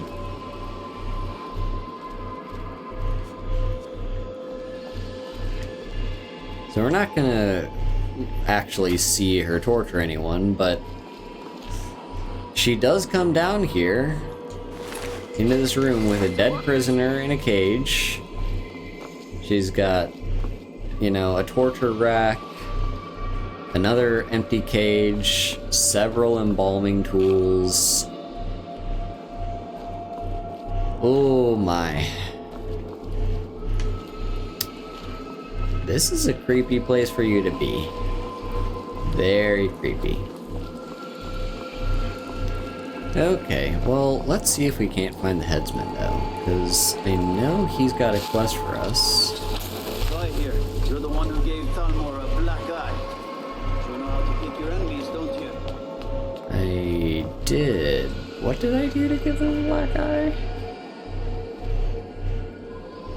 Because I thought that dialogue was related to when you complete the yeah, I thought that dialogue is related to when you finish the something quest, diplomatic immunity. Oh, no, it's related to... I stand with the Stormcloaks. You Imperial dogs will never break my will. Never. That's related to the quest where we go to what's their fate? That fort. Oh, tending your hounds? You smell like a wet dog.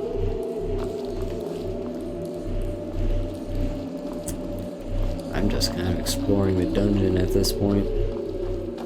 I really do want to find the headsman. He might not be here, since it is nighttime.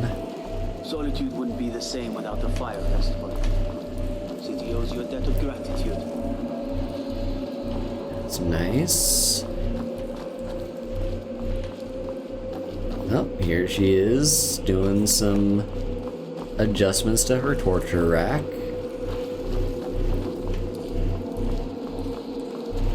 Don't get too far ahead. Here's just a door. Where does this lead? Interesting.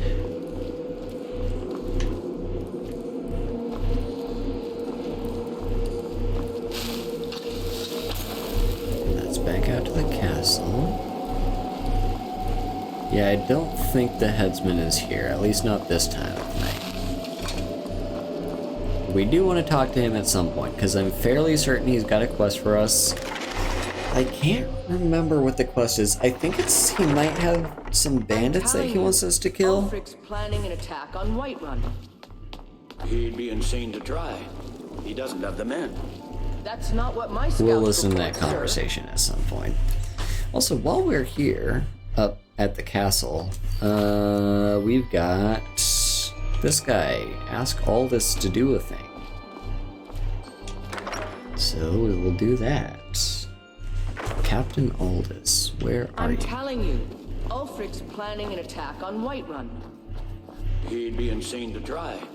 He doesn't Here have the he men. is. I could just slit That's your not throat what my right now. scouts report, Out with it. Every day more join his cause. Captain Angeline sent me to ask about her daughter. Not a cause. Generally, posting information is need to know only. I think she needs to know.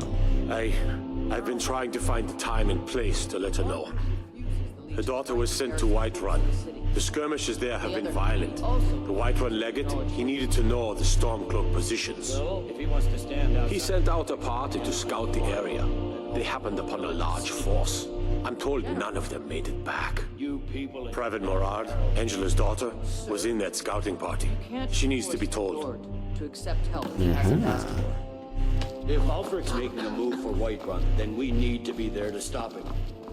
Draft another letter with the usual platitudes, but this time share some of your intelligence regarding Ulfric. Well...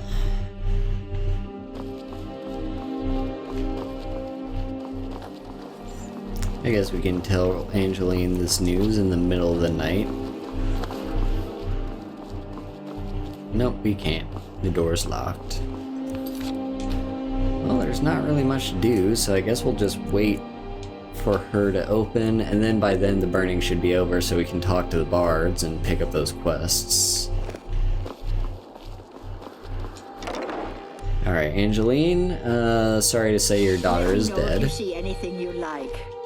It's good to see a fresh face. You wouldn't have happened to come from Whiterun, would you? I have some news. You got Aldous to tell you something. I knew you would. What did he say? Your daughter's dead. I told her. I told her the Imperial Army would kill her. That this was a war of Jarls and Imperial generals, and we had no part in it. She just wouldn't hear it. It was brave of you to come to me with this. I can't thank you for it, not for this. But you have done me a service.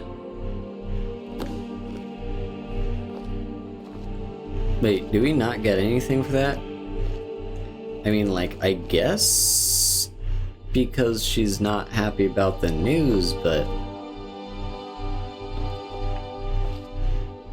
that really was just clear out the quest log. We didn't get shit for that. Like, I get you're upset, but I did you a service.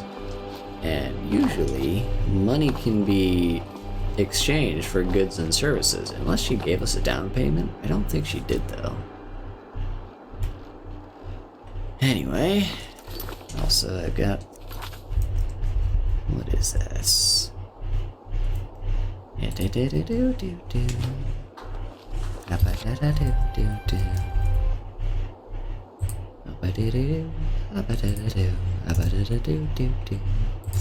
Alright, back to... Yeah, so let's go back to the Bard's College now, because they probably are at that point where we'll be able to talk to people to get... No, is the effigy burnings? No, stop it, please. I need to pick up quests, unless... No, Pantea's still here. Let's see if anyone's inside, though. Maybe we'll be able to find at least one or two of them inside.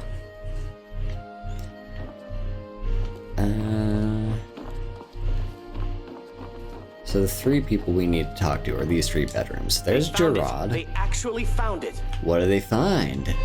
Riorn's drum. Nobody knows where he died, and therefore where his drum might be. Haldir was the missing link.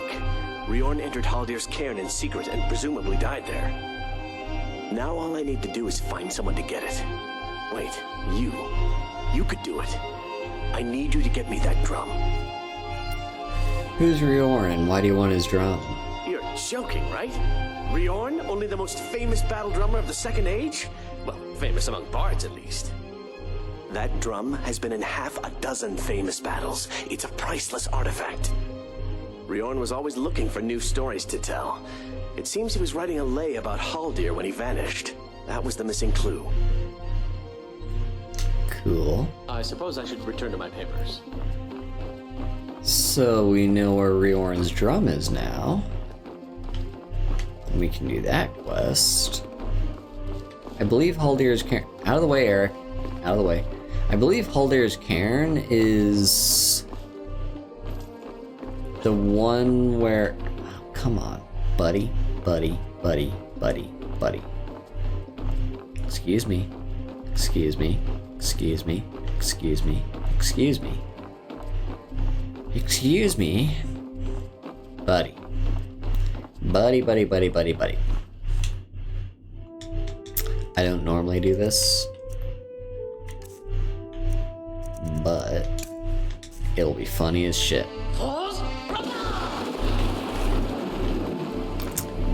Don't block my path. Anyway, I swear to fucking God, Eric. Come over here. Come over here. Come over here. There we go. Jesus Christ. Okay, let's go back to Frostbreath. Yeah, so there's still like two more people. There's like the Six Fingers lady, whatever her name is. She's got the loot that she needs me to get. And then there's Pantea, who we saw out still at the burning of the effigy. And she wants the flute. It makes me sad whenever I think about it. Why are you sad? Oh, sorry. My mind wanders sometimes. I was just thinking about Finn's loot. Over a year ago, thieves broke into the college and made off with a lot of valuable things, mostly gold and silver. But they also stole Finn's loot. We just learned where the bandits fled to, and I very much want that loot back. What's so important about it? Finn was the bard who invented the 8-course loot that is commonplace today. Until he found a way to string the extra courses, bards only had 6-course loots. The loot they stole is Finn's original 8-course loot. I doubt they even realize its true value. Glad that distraction's over. Okay. Remember, it's your job to deliver these songs, to excite the crowd, draw them in, and they will love you for it. So yeah, we've got the drum and the loot. Also, she just mentioned the loot. I'm just a little curious. about exactly what it is about the 8-course loot that made it so hard to design until he eventually found a way to do it. Bunch of distractions, if you ask me. They just interrupt the rest of my work. I'm sorry to break it to you, Giraud, but students are an unfortunate necessity of a college. Do try to persevere. Yes, Headmaster. Hell yeah. He's actually a pretty decent headmaster, you know? He's all like, hey, remember, students are important. Have to look after them. They're not just an inconvenience. Okay, are you done looking at the burning, Pentea? Congratulations on getting the festival. Oh well, so yeah, we've found a few things. So yeah, we got Finn's loot, which is all the way over there in Riften. It might be time for us to go back to Riften again, because we're picking up a lot of miscellaneous quests that want us to go over here. And where is... yeah, so that's Finn's loot. And then Riorn's drum should be down in Falkreath. Yep, Haldir's cairn. That should be very doable. There's still a lot to do in Falkreath that I don't think we've done yet. Because I don't think we've done the quest line with Hircine yet. Yeah, there's quite a few things down here we haven't done.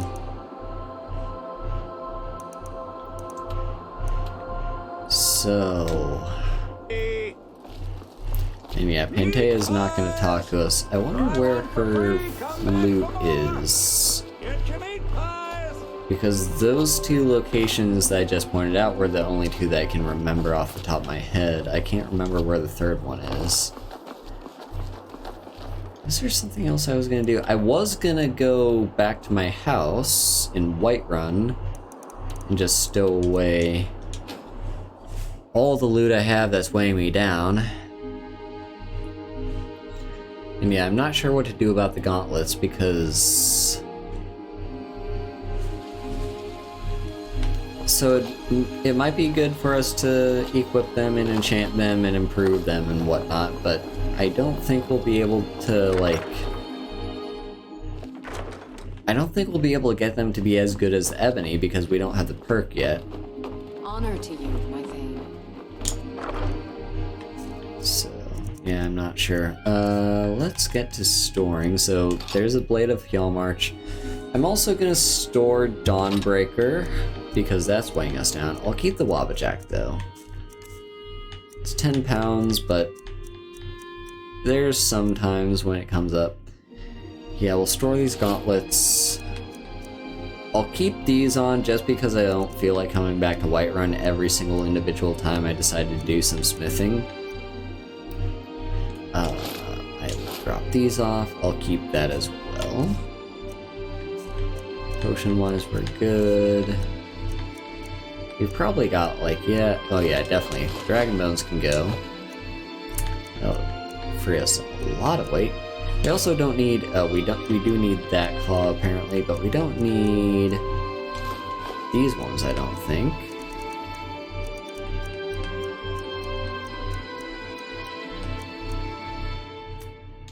Alright, that has massively reduced our carry weight down to only 225. How much money do we have? Let's furnish up Breeze Home. I'd like to save money for, you know, us buying other houses and whatnot, but there's not much point in having Breeze Home and having it just be like a little rundown shack. Besides, Lydia lives there. Like, essentially, since I don't really use Breeze Home all that much, it's just her house. We're simply the owner of the house, and so I think we should take the responsibility upon ourselves to actually make sure it gets furnished. What am I saying? Of course you know. He said the thing.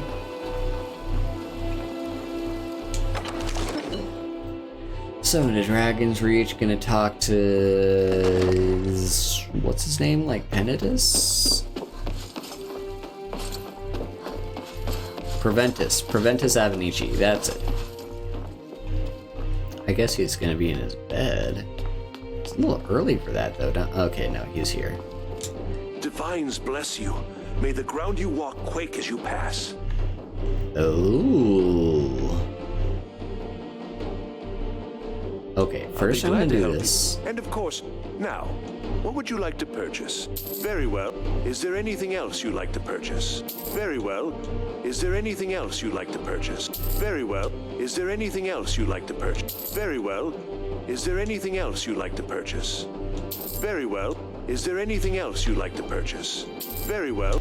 Is there anything else you'd like to purchase? As you wish. Speak to me again if you decide to purchase some decorations for your home. So apparently, yeah, there's a homestead that we can go and buy. God, that only cost us like 2,000 gold to furnish literally everything. That's great. So yeah, we're just gonna head back out. I'm gonna, yeah, I'll consider that homestead. I mean, we'll probably buy it at some point. It's just like interesting because we've got 3 houses all very close by to each other. You know, we've got the Whiterun house. Just down the road is the Tundra homestead, and then just down the road from that is the manor you can buy from Dawnstar. Like 3-player homes all just in this little area right here. And then if you want to get real, like, okay, Lakeview Manor is a little ways away. I'll give it that. But if you can kind of consider whatever person you side with in the intro when you're escaping Helgen, the house they give you, it's not your house, but you can stay in it and live in it. At least for a bit. I think sometimes the game bugs, or maybe after a certain time period it's no longer a house you have access to. Because I think in the past I've gotten into trouble for going into the house that they gave me the key for. But you can kind of consider this as like an early player home, at least as a place to sleep. Because I don't think it'd be a great place to store your loot, since that I believe those containers regenerate.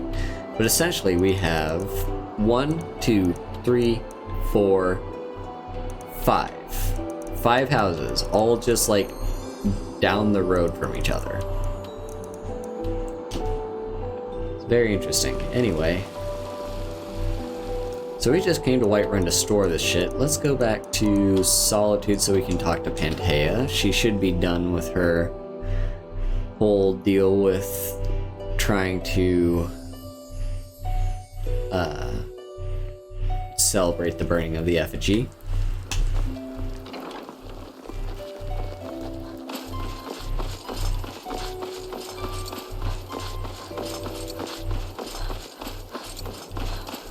So Pantea, you got your flute. Fresh fish! Fresh fish! Fresh fish!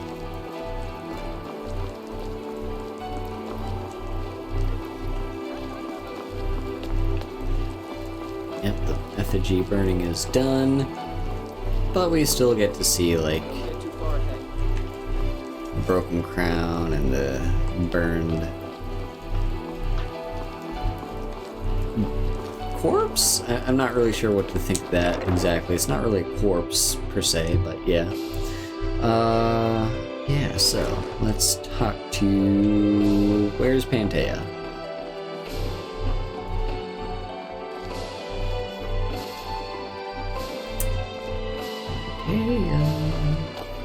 Hello. Oh, hi. I'm glad I ran into you. I was wondering if... Hello, ladies. Is there anything a big, strong man can do for you this fine day? I don't know. If you see any big, strong men around, let us know, will you? All right. Let's try something a bit more... fun. Go ahead, Ataf. Oh, there once was a hero named Ragnar the Red who came riding to Whiterun. I don't want to interrupt this class. That was better, Ataf. Add a bit of emphasis on Ragnar and Red. Remember, it's your job to deliver these songs, to excite the crowd, draw them in, and they will love you for it. There we go. Your solo performance is about a week away. I expect to hear your early rendition tomorrow, understand? I've converted the classic tale of Eildie the Bear to be performed with drums. I think you'll be impressed. I'll be the judge of that. Now back to your practice. So yeah, we've got our 3 professors at the college. These are all the Bard students, and This time, let's try the Age of Aggression. I will demonstrate for the class. We drink to our youth, to the days come and gone, for the age of aggression is just about done. You see, all you need is a bit of spirit, and any song can be made into a classic. yeah, for some reason I'm not required to attend any of these classes. Your solo performance is about a week away. Let's try something a bit more fun. Go ahead, Ataf. Oh, there once Yeah, was I a guess we're hero on named loop. Ragnar. Anyway, Damn fool! I should wring her neck. whose neck? My neck? Lorena. That fool student of mine stole my flute Please and sold choke it me. to some necromancer. I just got a ransom note for it. That flute has been handed down for 17 generations. 17? Well, don't just stand there. Go get my flute! Well, okay. Why would a necromancer want your flute? Apparently, Lorena told him some story about the flute being able to make the dead dance. It's just a flute. A really old and valuable flute, but just a flute. That was better, Ataf. Add a bit of emphasis on Ragnar. Yeah. Red. Now, it's like, It's your job to deliver these songs. I get from a gameplay standpoint why you're not required to attend these classes, because it would literally just be you sitting around listening to dialogue. But it, like, if you're a member of a college, it feels like you should, I don't know, do college-y things, like going to class. Ah, that's all the way up. Okay, I see. So, yeah, it feels like you should actually do class stuff, like being a college student. Anyway, I'm gonna drop a save, use the bathroom, run an ad, do all that stuff, so I'll be right back, and we'll see where to go from here. We will make our decisions. So, anyway, BRB.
Okay, I am back now.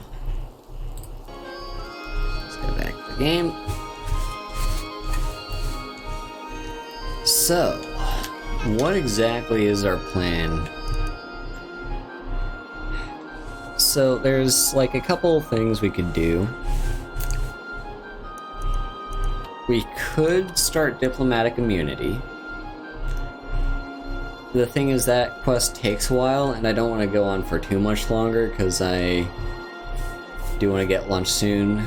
So what I'm probably going to do instead is something else. I could do those quests that I was just given, and those aren't too long, I don't think. Like, as long as getting there isn't too bad. Because what do we have? We've got Stony Creek Cave, that's just down the road from Crag's Lake Cavern.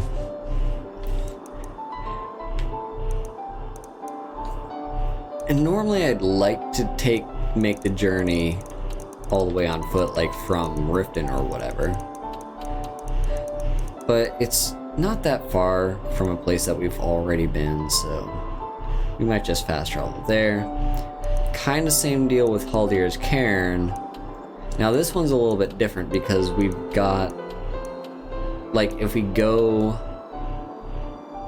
too far south, we'll, like, if we're not careful, we will trigger the quest for Clavicus Vial and we'll get Barbas, which isn't terrible. Like, having Barbas isn't bad because he's like one of the best companions to have as being like a truly immortal companion. Like, not only is he unkillable, you also can't make him go down. I don't think, at least.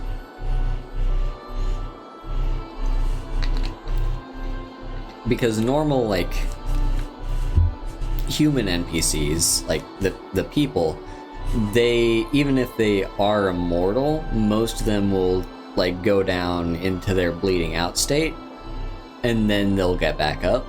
And I don't think dogs can do that. They don't have a bleeding out state. So Barbas is just like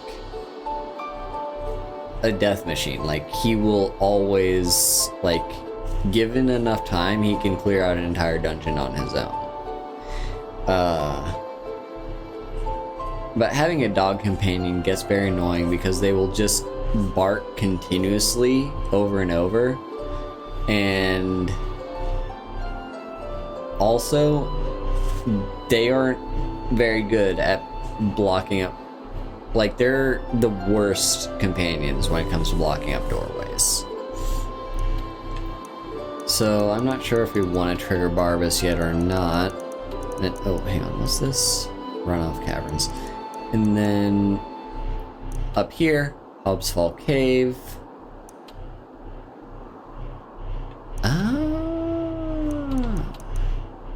We've already been up here for the Companion's questline. I see. Yeah, I was kind of wondering, like, why have we already been in this part of the world? And that's why. So, yeah. Hobbs Fall Cave, not too far from the Tower Stone. So, I'm gonna just do all these quests. You know, just collect the things, do the stuff. This might actually be a good opportunity for me to go werewolf mode, because at least one of these caves, if not all of them, they've got bandits and people inside them. So I think that's the plan. So we'll fast travel to the Tower Stone.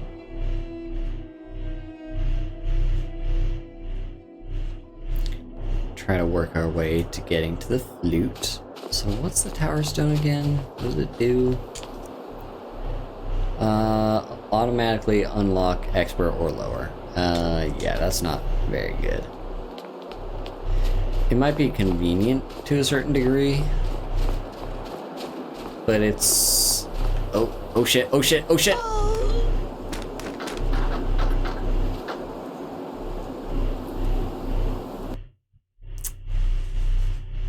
I'm used to just jumping off ledges and being fine with that, but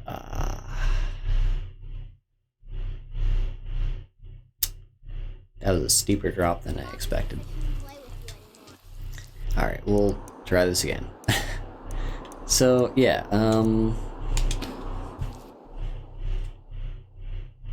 yeah. We'll just do these things. Don't know if we'll try and... Because, like, the thing is, if you trigger the quest with Barbas, he's going to immediately lead you to the cave where his master is, or where you can talk to his master, which is the cave that's, like, been overrun by vampires. And I think he doesn't wait for you to go inside the cave. Like, he doesn't act like an actual companion, is the thing. He works on his own schedule until he becomes a follower for you. And then he becomes a companion. But until that happens, he will just run on ahead, and because he's got his, like, state of basically being immortal, he will kind of clear out the cave for you.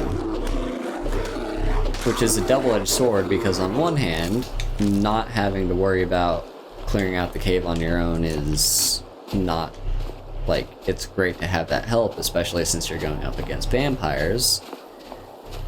But on the other hand, it would be kind of nice if he paced more towards you, because I kind of go through dungeons a little bit slower because I try to, you know, clear things individually at my own rate and slow down and loot in between encounters, and NPCs will just run on ahead.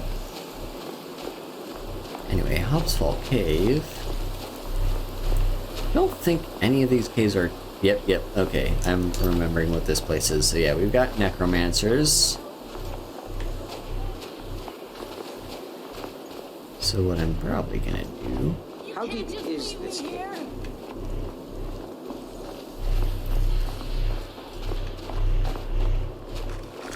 Alright, skeleton. Yeah, I'm not sure if we want to do werewolf form for this cave, because there are going to be actual necromancers, like these guys. But they're also going to have a lot of undead, like skeletons and whatnot, and those aren't very... Like, those you don't want to go werewolf form around, because you can't feed on them.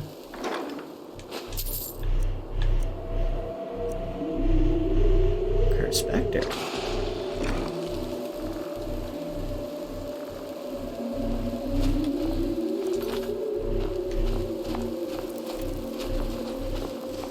Yeah, anyway. We'll just go deeper in the cave and see where this takes us. Yeah, sounds like we've got more skeletons, which, again, don't really want to be werewolfing on skeletons.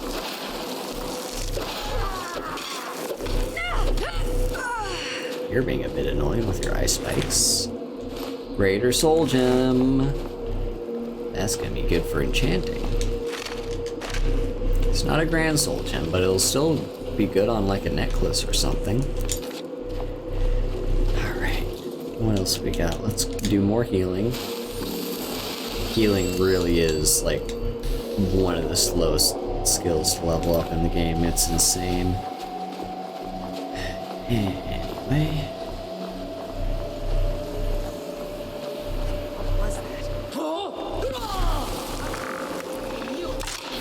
There we go. Skeleton died. Oh, we got necromancers doing their necromancer things.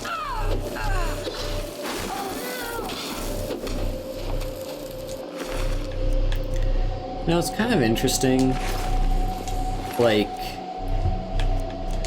you can very much, just as a person playing this game, set your entire character build to be exclusively exclusively conjuration or exclusively destruction, and sometimes the other spells, but those are like the two main ones that you'll see enemy NPCs using against you. Did you hear something? So it's like just a little unfortunate that the way they do necromancers in this game is they'll like cast a conjuration spell and then they'll just turn to destruction magic.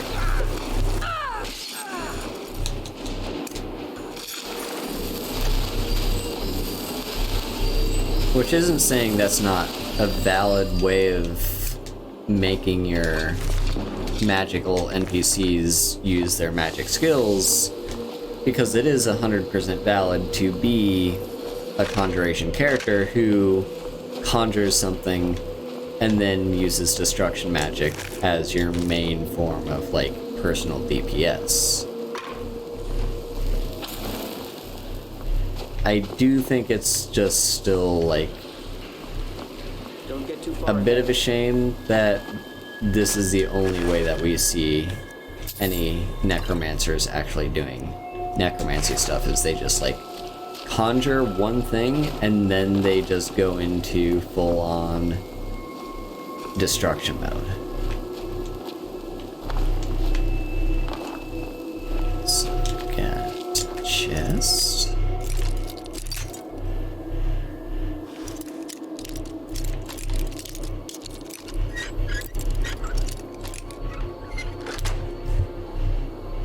Pop the lock. Ooh, Muffle's a good one. Muffle's like really one of the best spells if you're trying to increase illusion magic. What? What?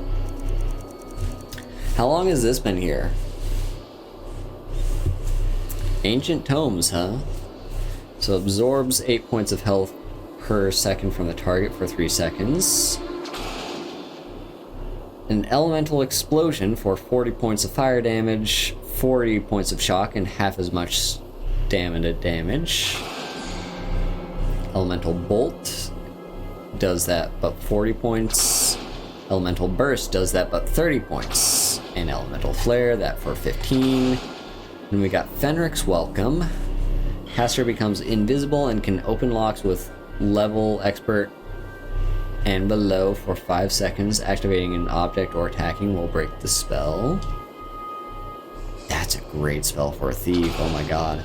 Hangman's Noose, absorb 26 points per target from this thingy for 3 seconds. Mars Wrath.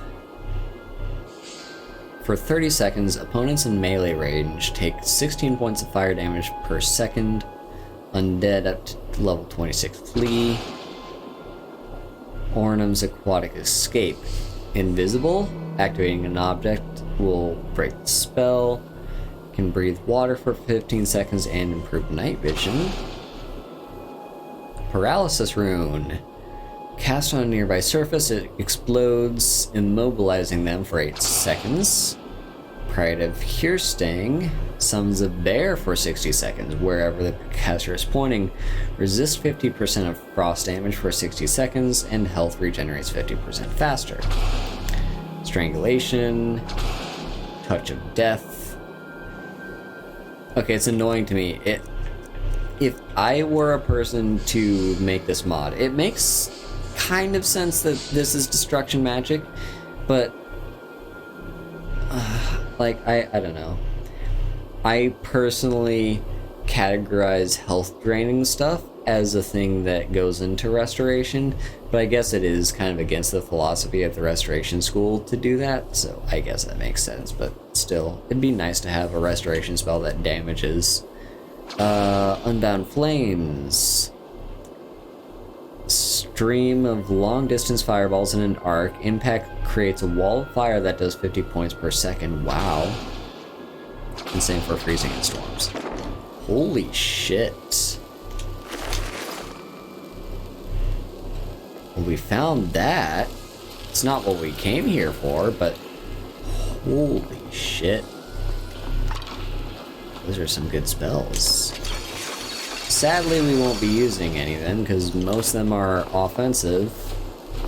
Okay, we might use, like, some of the illusion spells. Or were those illusion? Hang on. Yeah, like Fenric's Welcome seems very useful. Same with Orm's Aquatic Escape. So those are the ones that I might use at some point. But otherwise... yeah, I'm probably just gonna, like...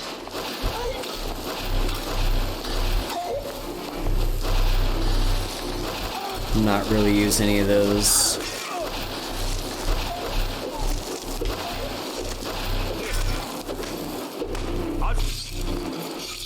Hell yeah. But what this is telling me is Anniversary Edition is very much worth playing as like a destruction or conjuration mage, because there's a lot of good destruction and conjuration spells that come with this. Not really an expansion? It's more of like a... well, it's an edition is what it is. Like, it's Anniversary Edition, but yeah, it's something.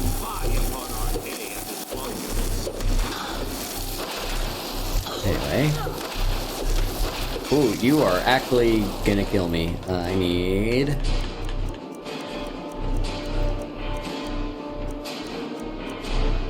I can just use bountiful healing for now.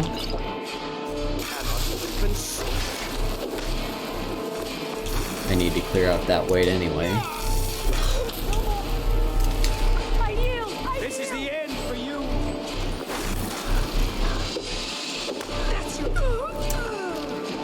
There we go. Alright.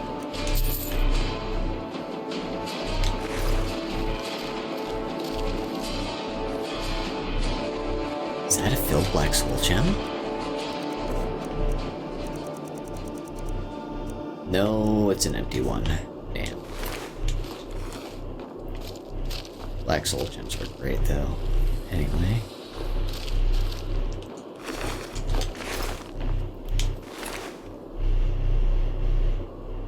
That's decent selling.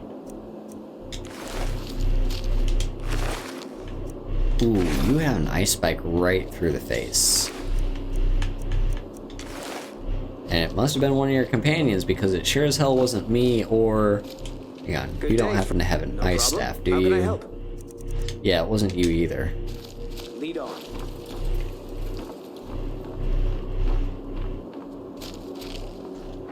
Here's the chest, there's the flute. Cool.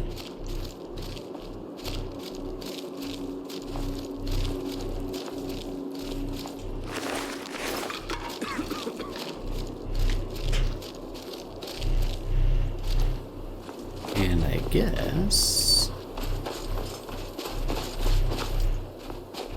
you go to the exit, because that's the dungeon cleared. Wait, shit, that's not the way to the exit. Hang on, I need to set these.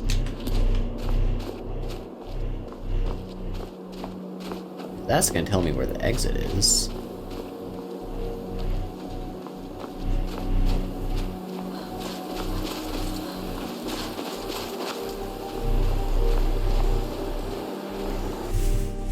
Out into the world.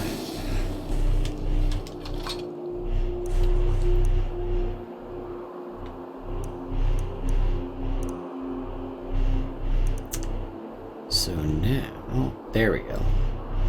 We'll go over to get the loot next. We'll just turn all of these in at once. Why not? That'll probably get us a level up too, because that's one level for every single skill. Oh, we've got... these guys have respawned. That's close enough.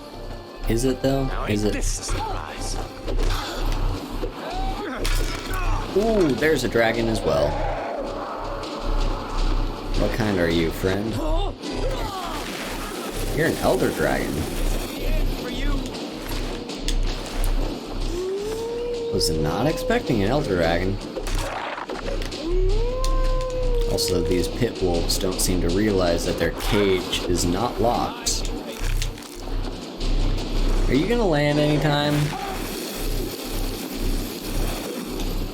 The elder dragon doesn't want to land. And who's this person over here that's aggroed onto me? Probably like a spider or something.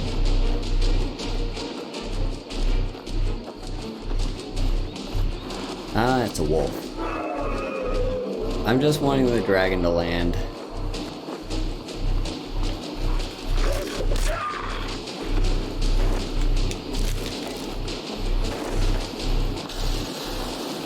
Maybe if I get further down, the dragon will find a landing spot so I can punch him in the face. This is very much why I want Dragon Rend. Oh, he's landing.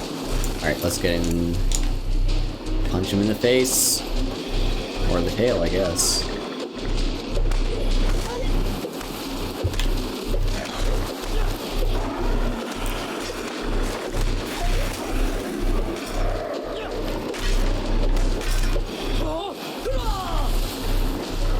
Alright. Did some good damage to him. Let's cast healing. Round 2.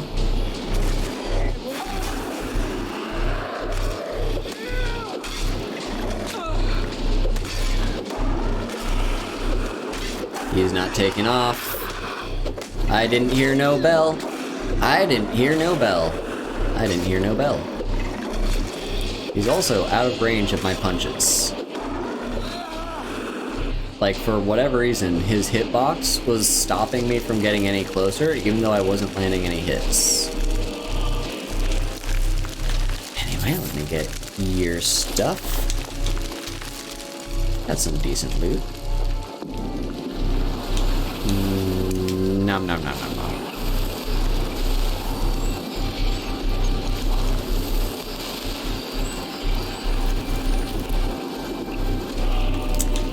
This one was spaghetti flavored.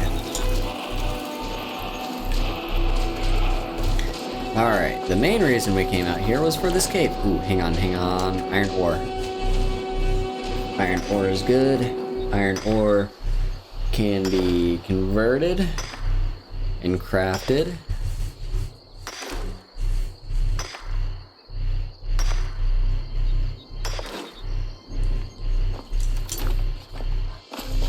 Like, I know it's a lot more efficient to equip the pickaxe and just attack, but it's very tedious to equip and unequip the pickaxe, so I'm just gonna not do that. Anyway. Cave up ahead. Trouble, or maybe treasure. This is the fishing spot. Well, it's gonna be both, Eric, and this cave, I think we're gonna go beast form with. Because this cave is nothing but bandits. It's actually a lot of bandits. And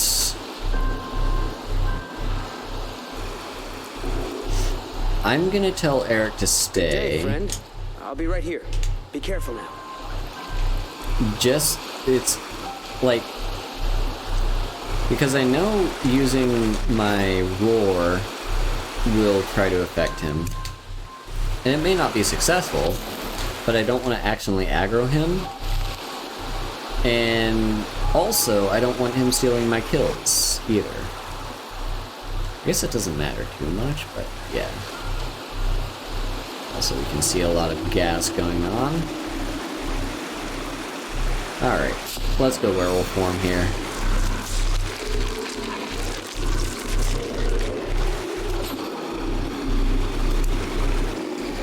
Hello? I'm here to murder you. Oh fuck, I cannot fit down there. Guess we'll just kill you then.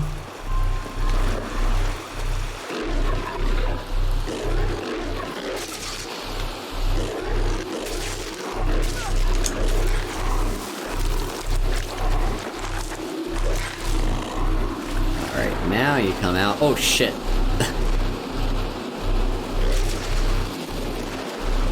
Fuck! That did not go well. That didn't go well at all. His fireballs are powerful. Okay, so here's the plan in that case. Good day, friend. I'll be right here. Be careful. The new plan is we want to aggro him first, and then we're gonna attack him. Specifically him. The fireball guy.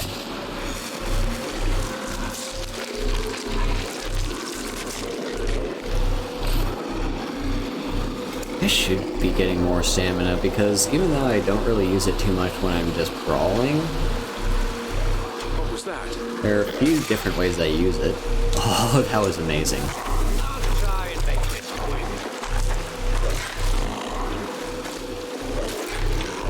Alright, there's a plunderer. Outlaw is dead.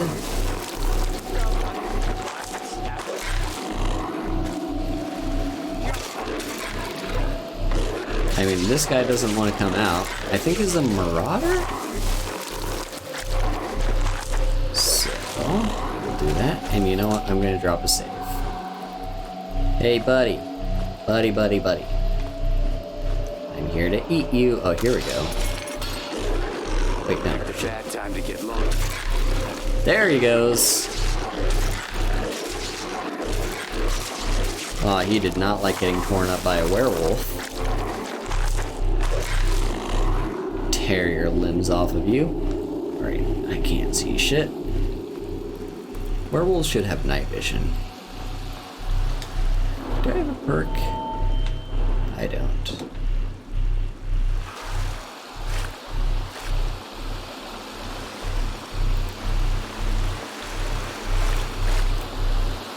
Deeper into the cave.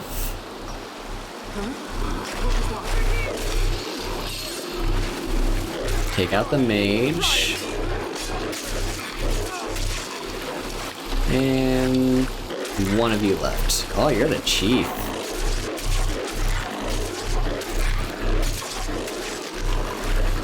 Alright, that is everyone torn up. Now let's eat their corpses.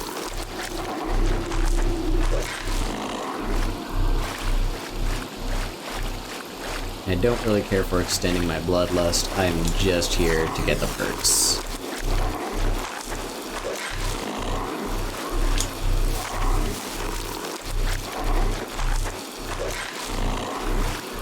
Can I get maybe like one perk? Is there one more body I haven't fed on? Here we go. Milk doesn't look like we got a perk from this. That's unfortunate, but whatever. So now, I want to transform back, which unfortunately means waiting. Probably even more waiting. I can't remember what cave leads you down that waterfall, but it's a thing. God, how much waiting do I have to do? There we go. Yeah, they really should make it so you can transform back at will, just as a matter of convenience, really.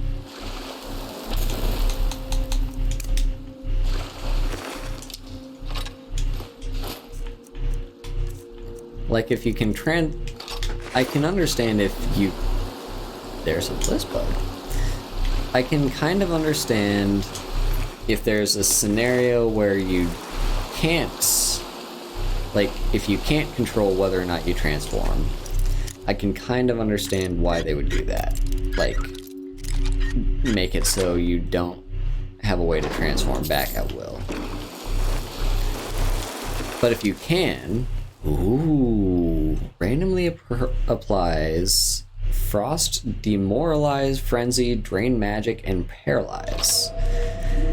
I don't know if that's unique. Well, it's obviously unique, but I mean, I don't know if that's a unique enchantment that I can disenchant, or if it's just a thing that I'm gonna have to keep. That's very cool.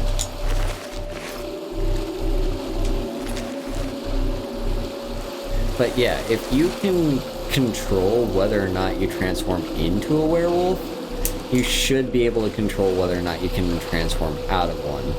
And that's even including the once a day thing. Like, if it uses up your once a day to transform into a werewolf to kill a single person and then transform back, that should be your choice. I shouldn't have to just wait every single time that I transform into a werewolf and then I'm done being one. It's just very inconvenient. But yeah, we'll probably do this again next time we go to, like, a dungeon with a lot of people in it. Because that's pretty good. Yeah, this cave has a bunch of moonstone, which is great if you're, like, crafting elven gear. But if you're not... Oh, he's also got a treasure map. I forgot the treasure maps were a thing. There's some fire salts. Oh, those are so hard to collect. Sweet. It's good that we found some. Ooh, and our illusion actually increased for once. There's the loot, and the rest of our loot. Some ebony boots. Ooh, that's a good circle. Yeah, alrighty. Believe that's all the looting to be done for this cave. We've slaughtered everyone and consumed their hearts. So now, the last place we're gonna go is Falkreath to do that thing. We're gonna clear out Falkreath. And don't forget to get Eric to follow us again, because we did tell him to wait. It just feels right, son. Great, let's go. And out we go. Yeah, don't ask what happened to all those bandits, Eric. You're not gonna like it. Anyway, let's do one last fast travel all the way over to Falkreath. We could do Roadside Ruins. Because that way we would be able to kind of steer clear of Falkreath and avoid triggering Barbas. I think that's what I'm going to do.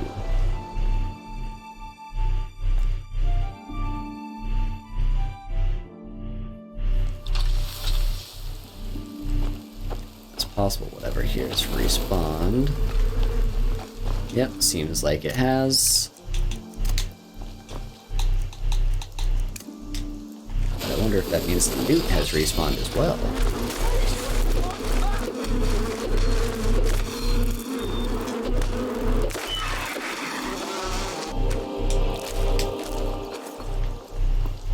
So that's a Spriggan dealt with.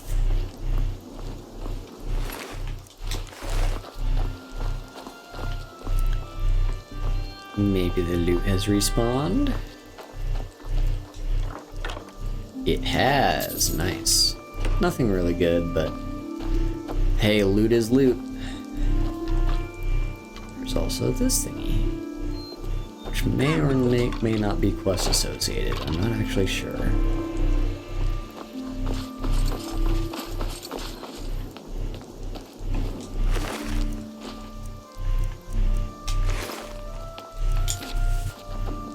Anyway, let's continue on.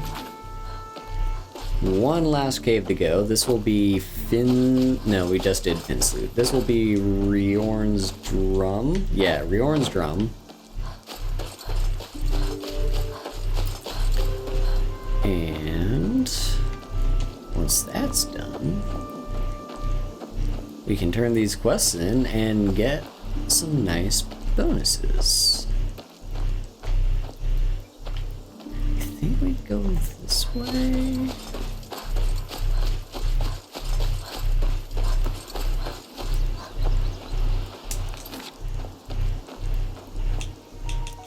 Also, beast form has not reset itself yet.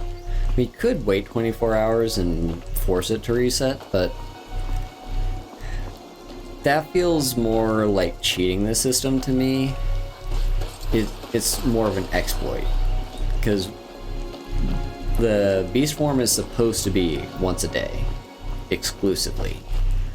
And if I'm forcing the game to fast forward so that it's no longer, like, I no longer have to wait a day, yeah, that feels...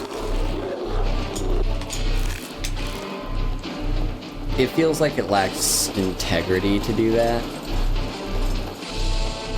It's totally valid if you want to do that. I just personally don't.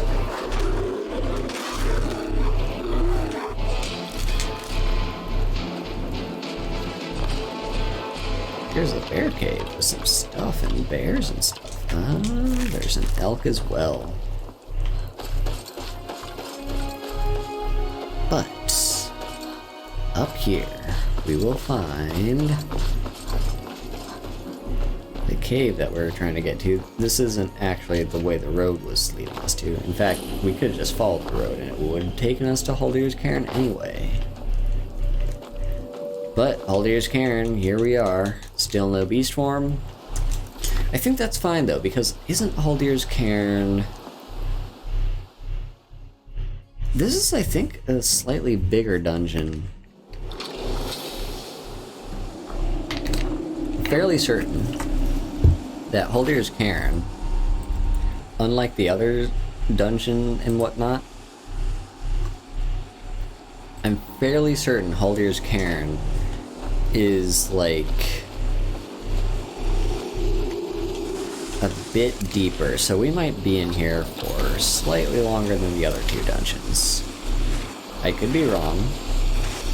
I'm gonna try to do this as fast as possible because, again, I am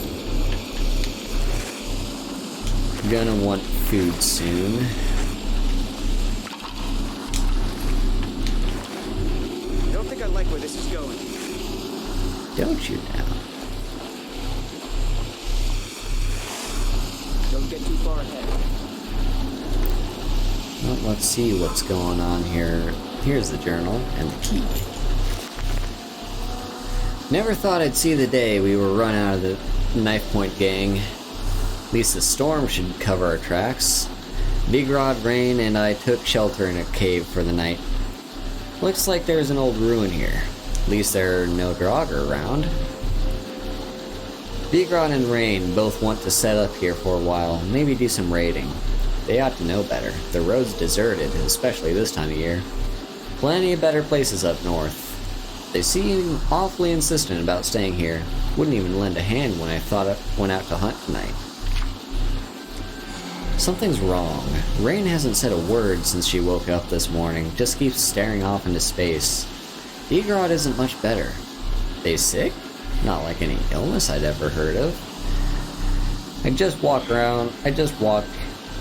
out on them, but I can't seem to get up the nerve. It feels like something's holding me back. What is this place? We're not alone. I can hear him now. Someone's speaking in my mind. Old. Powerful. Haldir, that's the name. He wants something from us. He needs us to stay for the magic to work. I tried to run. Can't. Just like them. Rain jumped first. Onto the cairn. That's what Master wants. Blood, sacrifice, power to live again. His magic. I can feel it pulsing in my blood. He's draining us. We'll serve him soon. Our bodies, our souls. Just like the others. They're waiting. It's my turn. It's a little place where they felt compelled to sacrifice themselves for Haldir. That's a glass shield, nice weight to value.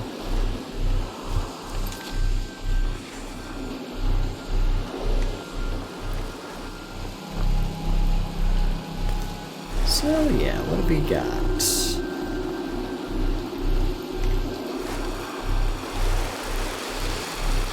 Is there a chest around here? Doesn't look like it. I could be wrong. But I'm gonna assume I'm not. All the living shall fear disturb my... Okay, yeah, we're dealing with undead here, so it's not a big deal that I can't transform into wolf form. Yeah. And good source of ectoplasm if you're an alchemist. Because that is not the most common ingredient. Jesus Christ. Eric just fucking murdered that guy. Okay, not that way. That's got the spiky cage, which means we want to go this other way first. Those are both unfilled petties. Oh, wait, no. Maybe we do want to go this way? This is the thing with game design, like...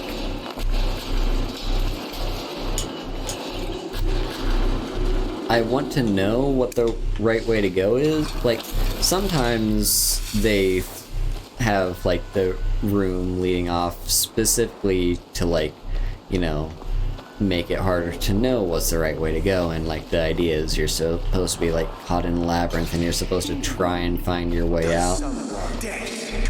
Realistically, what that means...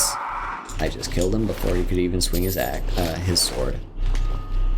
But yeah, realistically what that means is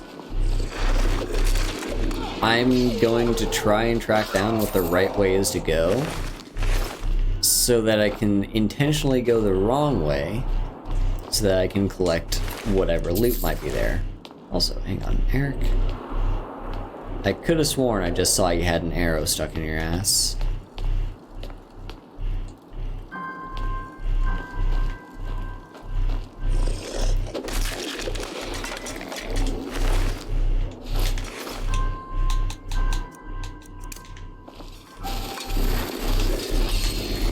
There's alteration going up. And Eric being a badass. Let's get some candlelight going.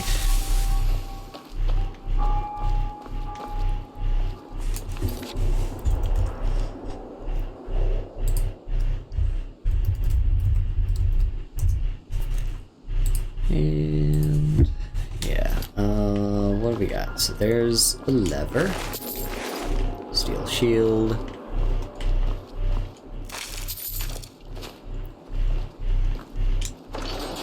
It's kind of dark in here. Thank you for the hydrate, Iowa. And the stretch.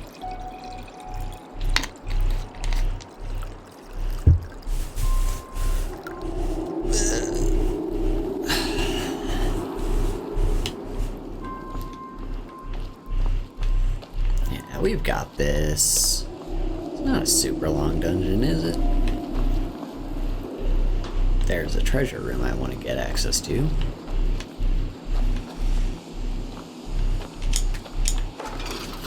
Nope, that triggers little darts that aren't going to do anything.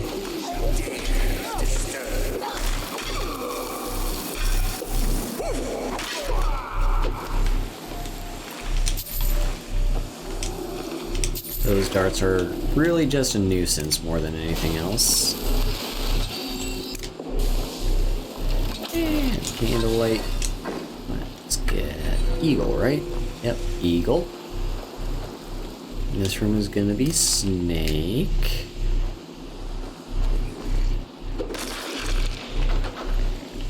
There's some scaled bracers.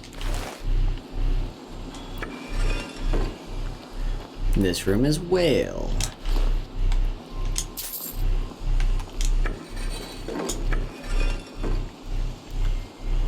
If I'm not mistaken, though, isn't one of these something that can be something different? And that will open up the other way? Hang on, what is this? So this is a door that's locked.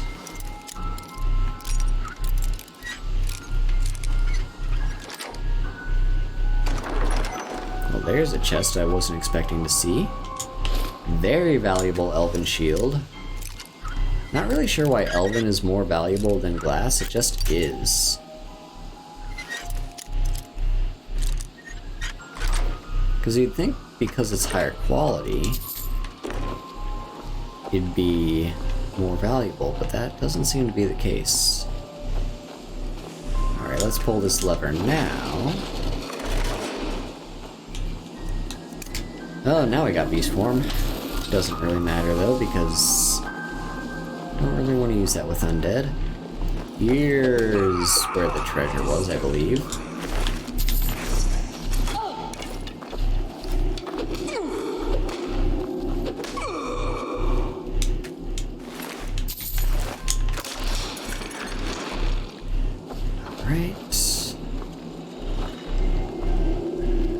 That might be the way we're supposed to go, so that means this is the way for the treasure.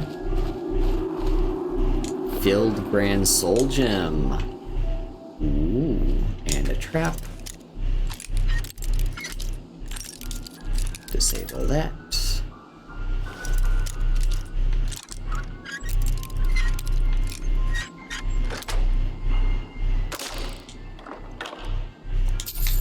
There we go. Now, further in we go. I keep seeing, like, the top of my shield out of the corner of my eye and think it's, like, a soul gem or something. Anyway, here's Haldir. Gonna deal with you, little bitch. Oh, hang on. I should probably cast my stone flesh. Ah, he's using a... what do you call it? Not ward. Cloak. He's using a cloak spell.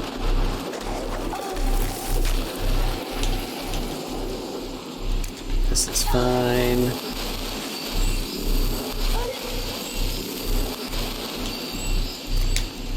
I'm gonna go for you first, I think. Because the ice magic is really annoying. And now it's time to go for the lightning guy.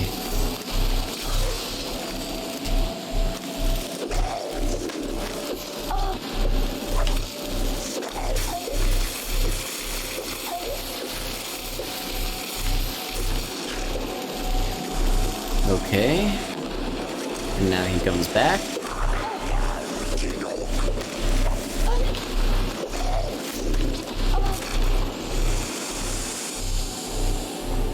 And down he goes.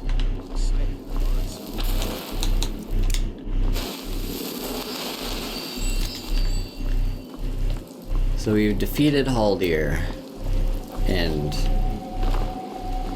all that stuff. That's a valuable staff, I'll give him that. Normally I take enchanted things to sell no matter what the weight to value is, but that is just the shittiest weight to value I've ever seen.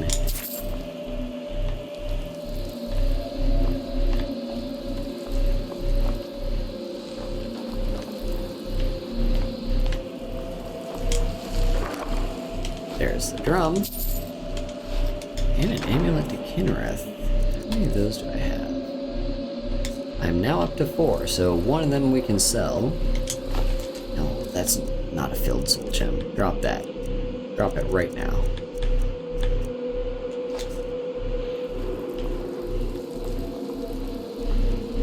Are we good? Everything good? seem good. I've already looted the chest, yep. Down we go. Ooh. Kind of broke my legs there a little bit.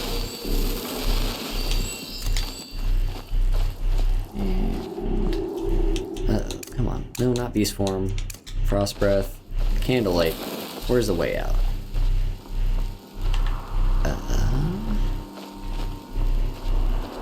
This way.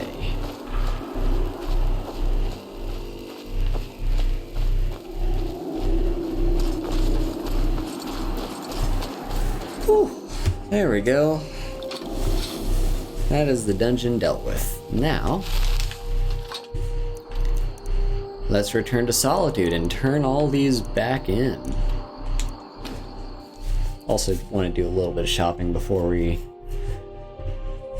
do that.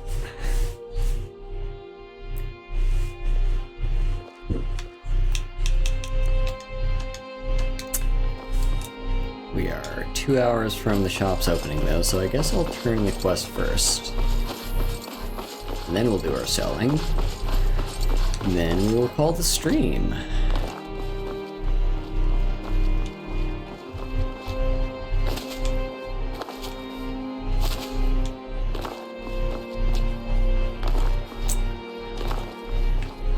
It is 6 a.m. and I have some deliveries to make. The Bard's College is going to be very pleased. I don't suppose Anniversary Edition added in any more quests for the Bard's College, did it? Probably not. So, first thing, you. Divine smile on you, friend. Here's the drum. At last. I have searched for this drum for 20 years. The college treasury is a bit thin right now, but I can show you some tricks I learned from my days with the army. And there's our level up, increasing all our... You performed your voice exercises today. I think Ildi's yeah, all our warrior skills by 1. So let's see, I'm gonna take more stamina. And then I was gonna do advanced armors. I guess that's the thing we can do next time. But I will take it while I'm here. And let's turn in the next quest. Pantea. If you ask me, this damned rebellion can't end soon enough. I had to end my tour of Skyrim's courts. Too dangerous to travel. I've got your flute. That's it! Wonderful! I knew I could count on you. I don't have any money to give you, but I can show you a few tricks I learned playing for the Winterhold Wizards. Now you can say you've met the most talented bard in all of Skyrim. So she was... Let's try a loot piece. Follow along. doing that. What's this?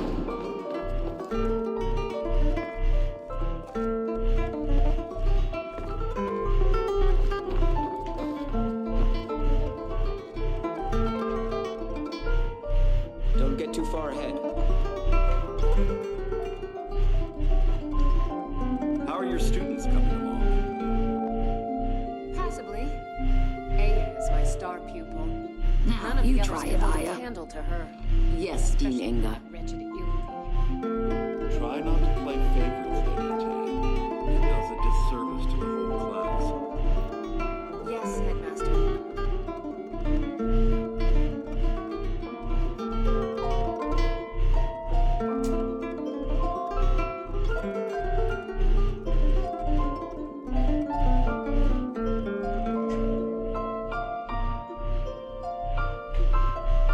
Very good, Aya. Class, observe her finger movements. Let's try a few more pieces. Cool. Anyway, I'm Dean of I got Lute at the the Bard's flute. College, and no, I don't give private lessons. Here you go. What? You did? Oh, sweet divines, you did.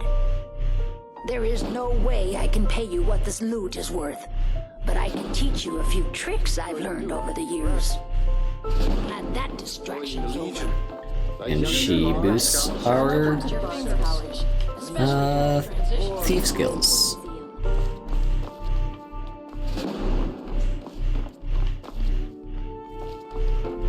And there you have it. Like, really just super valuable quest because it boosts every single one of your skills by 1. Very useful. And not to mention the perk that you get just for completing the burning of King Olaf is just a permanent increase to how quickly your speechcraft increases. Anyway, we got like 1 hour left till the shop's open. Let's wait that hour. Do just a little bit of buying and selling. Actually, mostly selling, no buying. And then we will be done for today.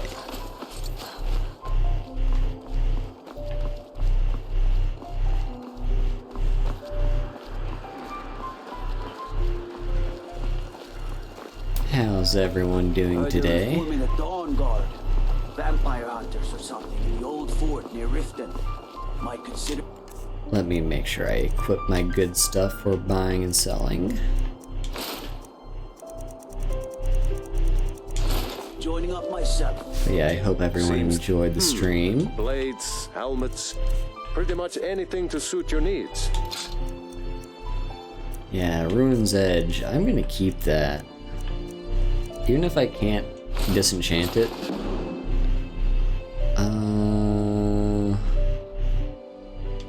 Pretty sure we've got an illusion, but just in case, I'm gonna keep that. Anytime you need arms or armor.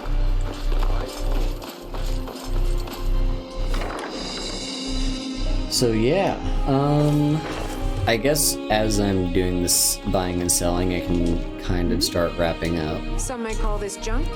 Me, I call them treasures. Let me sell you some stuff here. Yeah, I really do want to do the enchanting before I sell you stuff. Alright, we'll do that first. Yeah, so for wrap up, Good morning.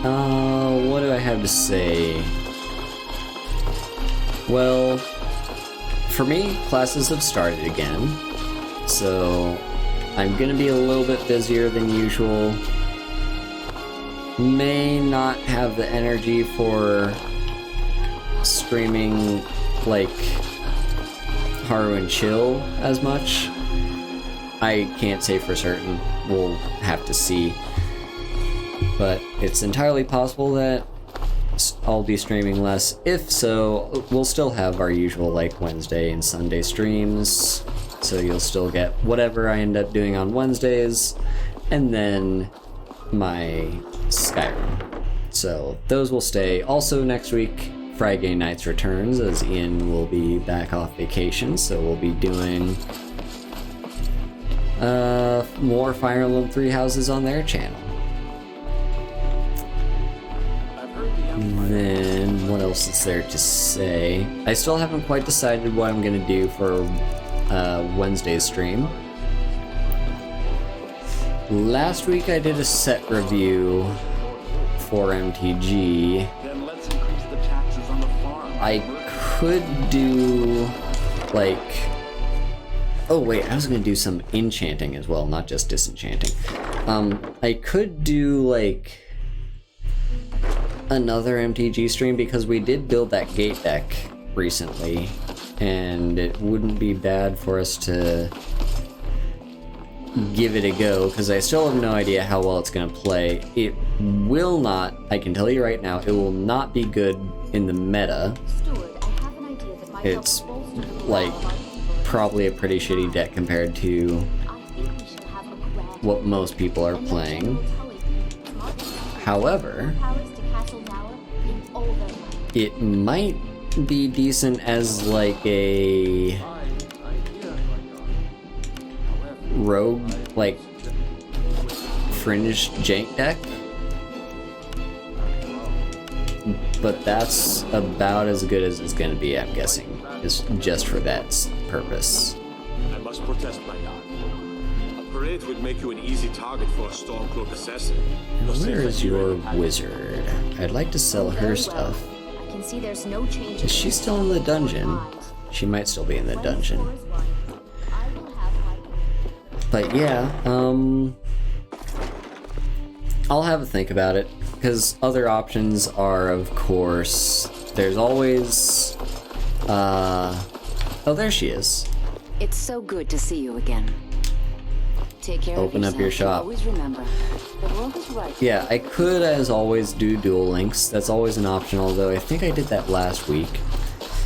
It's been a little over a week since I did Civ 6, so I might at some point do a Civ 6 stream, although that won't be for the Wednesday stream, I don't think. Yeah, just a few different things to think about. What else is there to say? At some point, I know I'm gonna be trying to do, like... Just about everybody in here. Give a holler if you have any questions.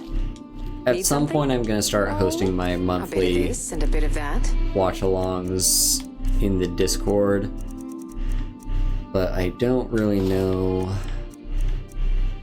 when exactly. I have a better idea now of like what times work for everyone, so I'll kind of play around with that To bits and pieces anytime. and decide on a time, and then we'll start having to work out like what we're gonna watch, and I'm also gonna have to have rules and stuff so people don't just like... We're gonna have to have some level of organization, you know? Seems that. And Take a then... look. Yeah, so that's something that's gonna happen in the future. Still not entirely sure specifically when, but it's a thing that's I've got plans for. Return anytime you need arms or armor. My force never left. Also, speaking of Wednesdays, I guess it's Thursday for me, but Wednesday for a lot of you, I will be doing, I will be back on Raylene's channel. That's gonna become a weekly thing from here on, is every Wednesday, like Thursday morning for me, I will be, like, just about an hour and a half before work. I'll just be on her stream while she plays Skyrim, and I'll just kind of vibe and hang out. I don't know if she's publicized this yet, but the series name that we've decided on for that to be called is Gay Fantasies.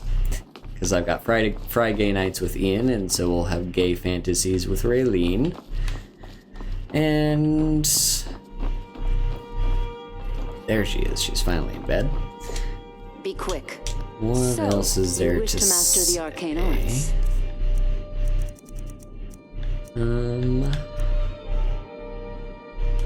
Yeah, you can take that. Take care of yourself and always remember, the world is ripe with people looking to spill your blood. Other than that, yeah, I guess on some days, yeah. So, Friday nights, Gay Fantasies, usual Wednesday stream, usual Sunday stream. That's for scheduled streams for next week, and then there's also going to be like whatever we do. Yeah, whatever I end up doing during the week as well. Because I want to try and at least squeeze in like at least one Harrowin chill every week, if I can. I'm also considering bringing back... A coin or two for a veteran? I'm considering bringing back... what do you call it? Talapo? Oh. Because I kind of haven't played that game ever since I went on hiatus, and I still was in the middle of, like, my playthrough there. I just haven't...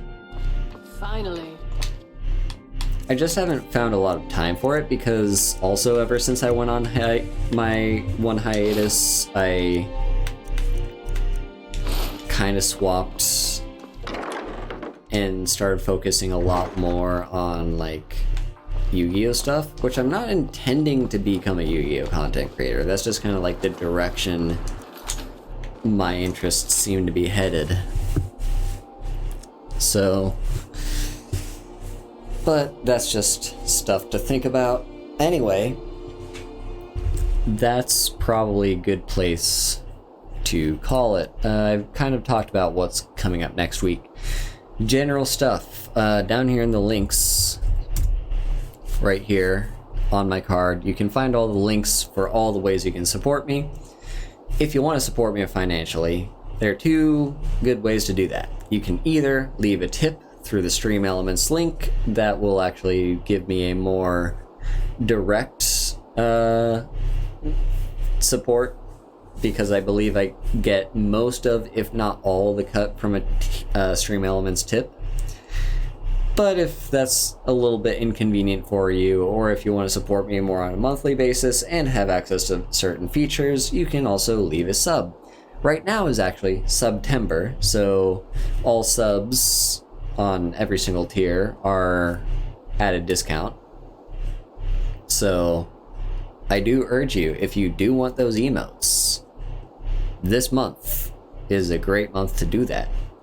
And of course, if you choose to sub for 6 months in advance, like, you can get 6 months worth of sub from my channel and 6 months of being able to use all my emotes at a discount. So do keep that in mind if you're interested and want my emotes.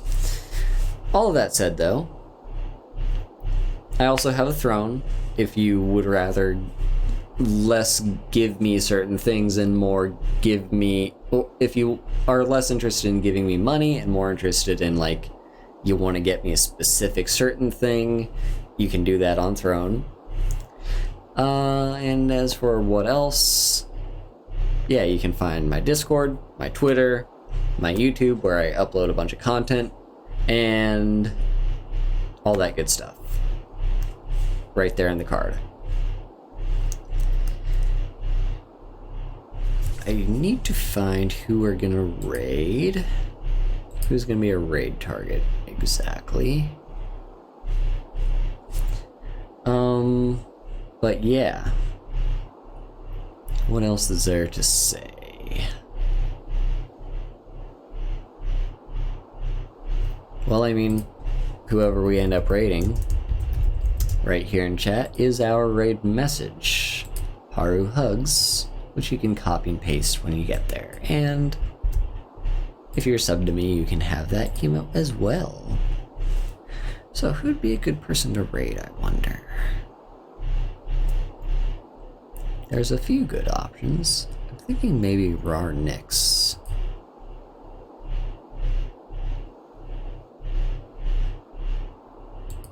Let me pop over to her stream real quick just to see how things are going there. Also want to make sure she's not currently wrapping up her stream. Alright, she seems to be in the middle of playing 7 Days to Die, so she seems to be a good person to raid, so let's do that.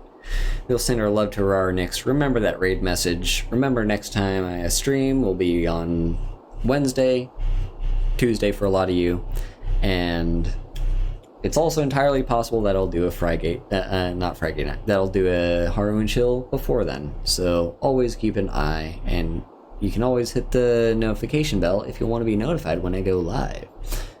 So, that's all it, yeah. Let's just head out. Stream's over. I'm done. I'm bad at wrap-ups. Bye-bye.